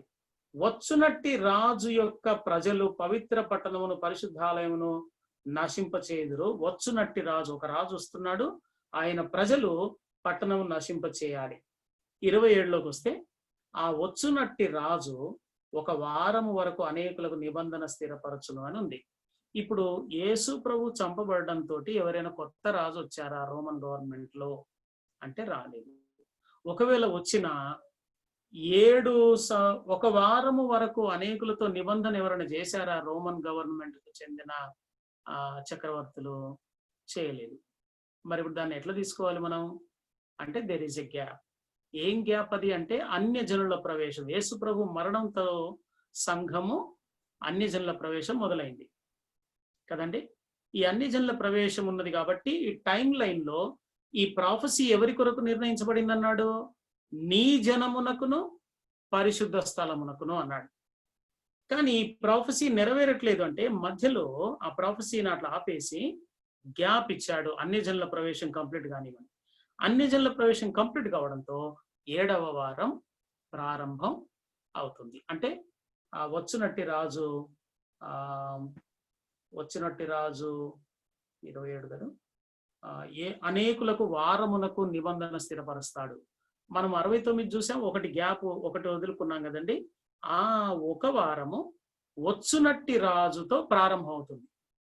కనుక ఇప్పుడు ఎవరు ఈ యేసు ప్రభు చనిపోయిన తర్వాత ప్రపంచ దేశాలతో నిబంధన స్థిరపరిచే రాజు ఎవరు రాలేదు కనుక that is the gap period అంటున్నాం అనమాట. Gap time. ఆ గ్యాప్ లో ఏం చేస్తున్నాడు దేవుడు? అన్యజనులను ఇశ్రాయేలీలుగా మార్చేస్తున్నాడు. అన్యజనులను ఇశ్రాయేలీలుగా ఏమండి గ్రేస్ పీరియడ్. ఆ గ్రేస్ పీరియడ్ లో అన్యజనులమైన మనము అబ్రహాం సంతానం అవుతున్నాం. ఆయన దగ్గర జక్కయ్య దగ్గర అన్నాడు కదా యేసు ప్రభు లూకాసువార్త 19:10లో, ఇతడును అబ్రహాము కుమారుడే, ఎందుకనగా నేడు ఈ ఇంటికి రక్షణ వచ్చినది. సో రక్షణ వచ్చిన వాళ్ళందరూ అబ్రహాం సంతానం అవుతున్నారు, అంటే ఇశ్రాయేలీలుగా మారుతున్నాం మనం. గలతీ పత్రిక చివరి అధ్యాయంలోను, కొలసీ పత్రిక చివరి అధ్యాయం చివరి వచనంలోను కొత్త సృష్టి పొందుట ఎందే గాని సున్నతి పొందుట ఎందేమీ లేదు, ఈ పద్ధతి చొప్పున నడుచుకున్న వారికి, అనగా దేవుని ఇశ్రాయేలుకు అన్నాడు అనమాట. సో కొత్త సృష్టి అనే పద్ధతి చొప్పున నడుచుకునే వాళ్ళు ఏమవుతున్నారంటే దేవుని ఇశ్రాయేలు. రోమాపత్రిక 2వ అధ్యాయం 21లో అన్నాడు, సున్నతి పొందుట ఎందేమీ లేదు, పొందకపోవట ఎందేమీ లేదు. కానీ స్టెఫెన్ అన్నాడు అపోస్తల కార్యం 7వ అధ్యాయం 51వ వచనంలో, హృదయములయందును చెవులయందును సున్నతి గలవారులారా అన్నాడు. సో సున్నతి బాహ్య సంబంధమైనది అని పౌలు చెబుతూ దాని ద్వారా ఏం లాభం లేదన్నాడు. కానీ హృదయములకు చెవులకు సున్నతి జరిగితేనే వాళ్ళే నిజమైన యూదులు అన్నాడు అనమాట. సో మనము యూదులం అవుతున్నాం, మనము దేవుని ఇశ్రాయేల్ అవుతున్నాం. ఈ గ్యాప్ పీరియడ్ లో ఏం చేస్తున్నాడంటే ఇశ్రాయేల్లోనికి మనల్ని చొప్పించేస్తున్నాడు దేవుడు. ఇక ప్రవచనము ఇశ్రాయేల్కి సంబంధించింది కాబట్టి మళ్ళీ మనము ఆ చివరి రాజు వచ్చునట్టి రాజు కాలంలో ప్రాఫెసీ లైన్ లోనికి మనం కూడా వచ్చేస్తాం, ఎందుకంటే దేవుని ఇశ్రాయేల్ అయిపోయాం మనం కాబట్టి. సో ప్రాఫెసీ టైం లైన్ లోనికి మనం కూడా ఎంటర్ అవుతాం అన్నట్టు ఆ చివరి వారంలో. సో అందుకని ఇప్పుడు ఇట్లా అక్షరార్థంగా మనం తీసుకుంటే 7 వారములది మ్యాచ్ కావట్లేదు లెక్క, 62 వారములది మ్యాచ్ కావట్లేదు, 1 వారంది రాజు కూడా ఎవరు రాలేదు. సో అంత కలగాపులగం అయిపోతుంది. అందుకని మనము టైం లైన్తో దీన్ని మ్యాచ్ చేస్తే మనకు సరిగ్గా 49 ఇయర్స్ పట్టింది ఏది యెరూషలేం ప్రాకారం నిర్మించడానికి. అంటే 1 వారం అయిపోయింది, 7 వారములు అయిపోయాయి. దాని తర్వాత 62 వారములు అంటే టెంపుల్ యెరూషలేం యొక్క గోడలు ముగించబడినప్పటి నుండి 62 వీక్స్ ప్లస్ పాతవి 49 సంవత్సరాలు కలుపుకుంటే 69 అవుతుంది. మనకు 69 వారములు అవుతుంది. ఆ 69 వారాలు అహెష్వరోస్ టైం నుండి మనం లెక్కకు తీసుకుంటే 360 డేస్ చొప్పున మనం సరిగ్గా యేసుక్రీస్తు మట్టల ఆదివారం దినం దగ్గరికి చేరుకుంటున్నాం. అంతేకాదు బైబిల్ కూడా ఏం చెప్తుంది, ఆ 69 జరిగిన తర్వాత మెస్సియా చంపబడాలి, నిర్మూలన చేయబడాలి. అంతకు ముందు చంపబడద్దు, దాని తర్వాతనే. సో మెస్సియాగా ఊరేగించబడిన తర్వాతనే 4వ దినం తర్వాత యేసు ప్రభు నిర్మూలన చేయబడ్డాడు. నిర్మూలన చేయబడిన తర్వాత గ్యాప్ వచ్చింది అంటున్నాను మళ్ళీ ఈ ప్రాఫెసీలో. ఎందుకు వచ్చింది? అన్యజనులందరినీ యూదులుగా మార్చడానికి, ఇశ్రాయేల్గా మార్చడానికి. మనం ఇశ్రాయేల్ అయిపోయిన తర్వాత టైం లైన్ లోనికి, ఇశ్రాయేళ్ల ప్రాఫెసీలోనికి మనము చివరి వారంలోనికి అడుగు పెడతాం అన్నమాట. ఇప్పుడు ఈ కామెంటరీ కాకుండా మనం ఇంకా వేరే ఏ విధంగా పోయినా టోటల్ 7 వారాలకు, 62 వారాలకు, చివరి వారానికి మనము టైం లైన్ మ్యాచ్ చేయలేము.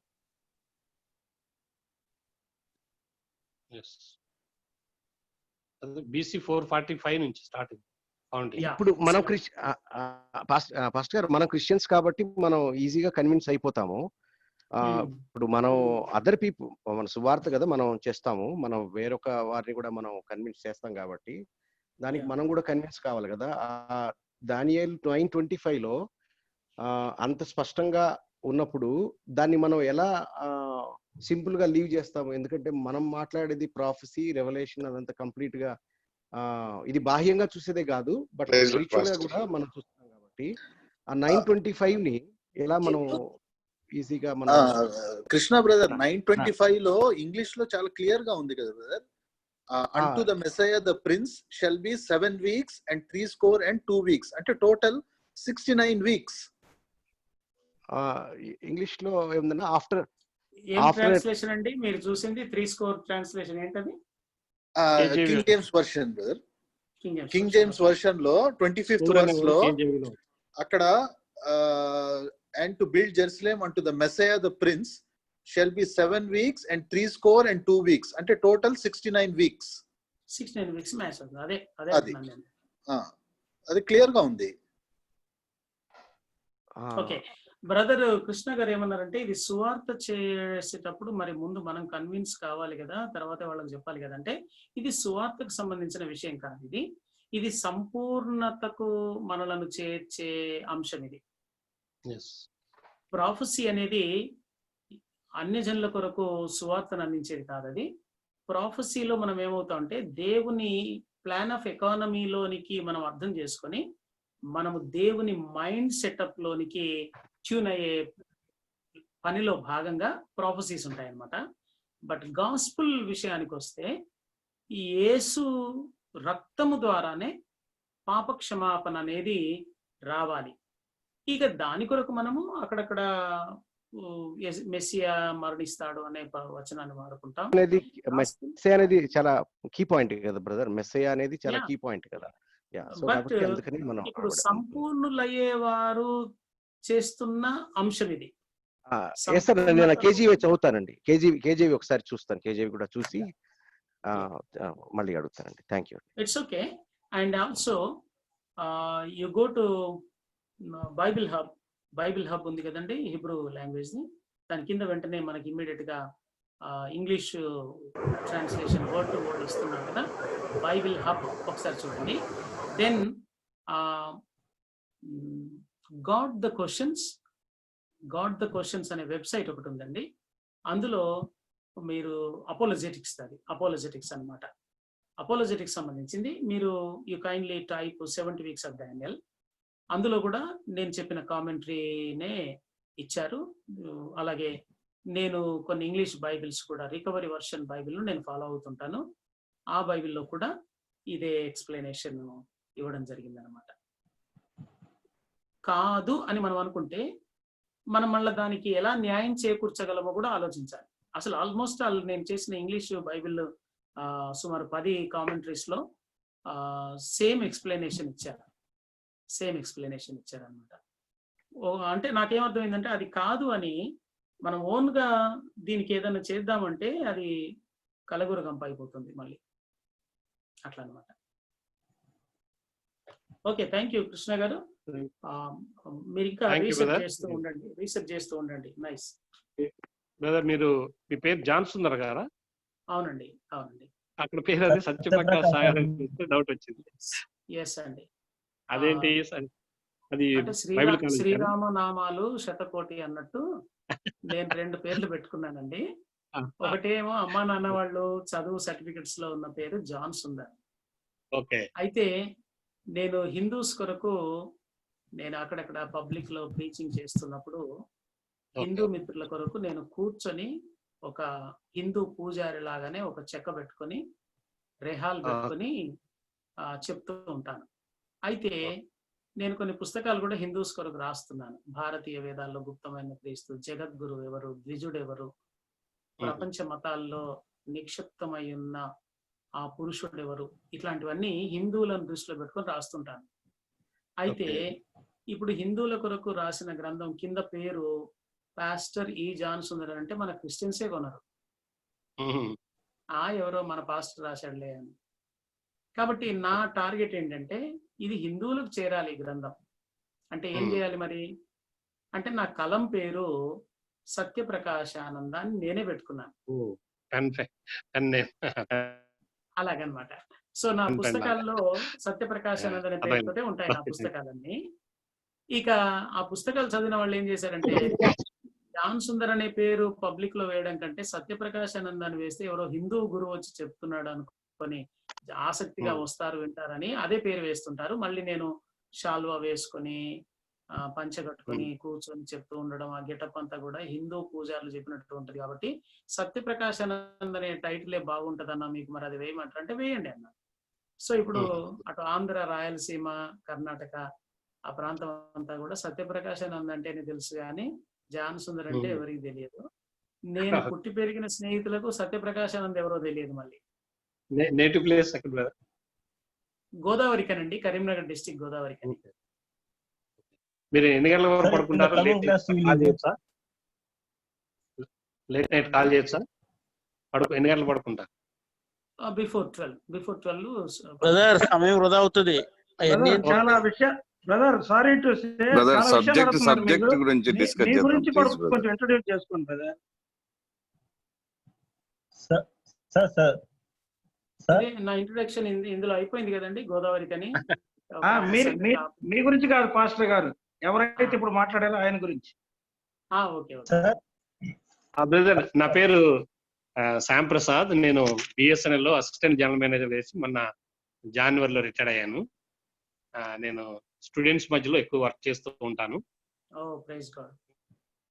నేను తర్వాత ఇక్కడ హైదరాబాద్ లో ప్రస్తుతానికి సెటిల్ అయ్యాను అనమాట. రీసెంట్ ఇలా ఎక్కువ పీరియడ్ నేను లాంగ్ టైము వైజాగ్ లో వర్క్ చేశాను. ఆ తర్వాత కాశ్మీర్ లో ఒక 1 year, శ్రీనగర్ లో అట్లా డిఫరెంట్ ప్లేసెస్ లో వర్క్ చేశాను. చర్చెస్ కొన్ని ఎస్టాబ్లిష్ చేశాను, కానీ నేను ఏది కూడా ఉండలేదు. వాళ్ళు అక్కడ పాస్టర్స్ పెట్టేసి వాళ్ళకి అప్పగించేసాను. సో అది నేను ప్రభు బ్రదర్స్ ఇంకెవరికైనా క్వశ్చన్స్ ఉన్నాయండి? మనము కొత్త దినంలో పడ్డామండి. నెక్స్ట్ క్లాస్ లో అడిగాం సార్, ఇప్పుడు అడిగాల క్వశ్చన్స్. గురువారంలో పడ్డామండి. అంటే ఇప్పుడు మన సబ్జెక్ట్ సంబంధించిన ప్రశ్న ఉంటే అడగండి. సబ్జెక్ట్ సంబంధించి ఉంటే బ్రదర్ క్లుప్తంగా అడగండి, సేవకులు ఆన్సర్ ఇస్తారు మనకి. ఎందుకంటే సమయం చాలా అవుతుంది, వారు మళ్ళీ ఇబ్బంది కాకూడదు సేవకులు కూడా. వారి గురించి కూడా మనం ఆలోచించాలి కదా. Sir, in the coming classes, will you go through the Daniel 9th chapter, 25th to 26th verses, sir? Or will you stop here? అంటే ఒక వారం మిగిలింది కదండి 70 weeks లో. Okay, thank you. ఒక వారమును ఎక్స్ప్లెయిన్ చేయడంలో మళ్ళీ మనం దానియేలు దగ్గరికి రావాల్సి వస్తుంది. Okay sir. సార్ ఇందాక ఇంతవరకు రాజు ఎవరు రాలేదు అని అన్నారు కదా సార్ మీరు 26th verse లో. రాజు ఎవరు? బ్రదర్ రేపు మాట్లాడండి బ్రదర్ ప్లీజ్. టైం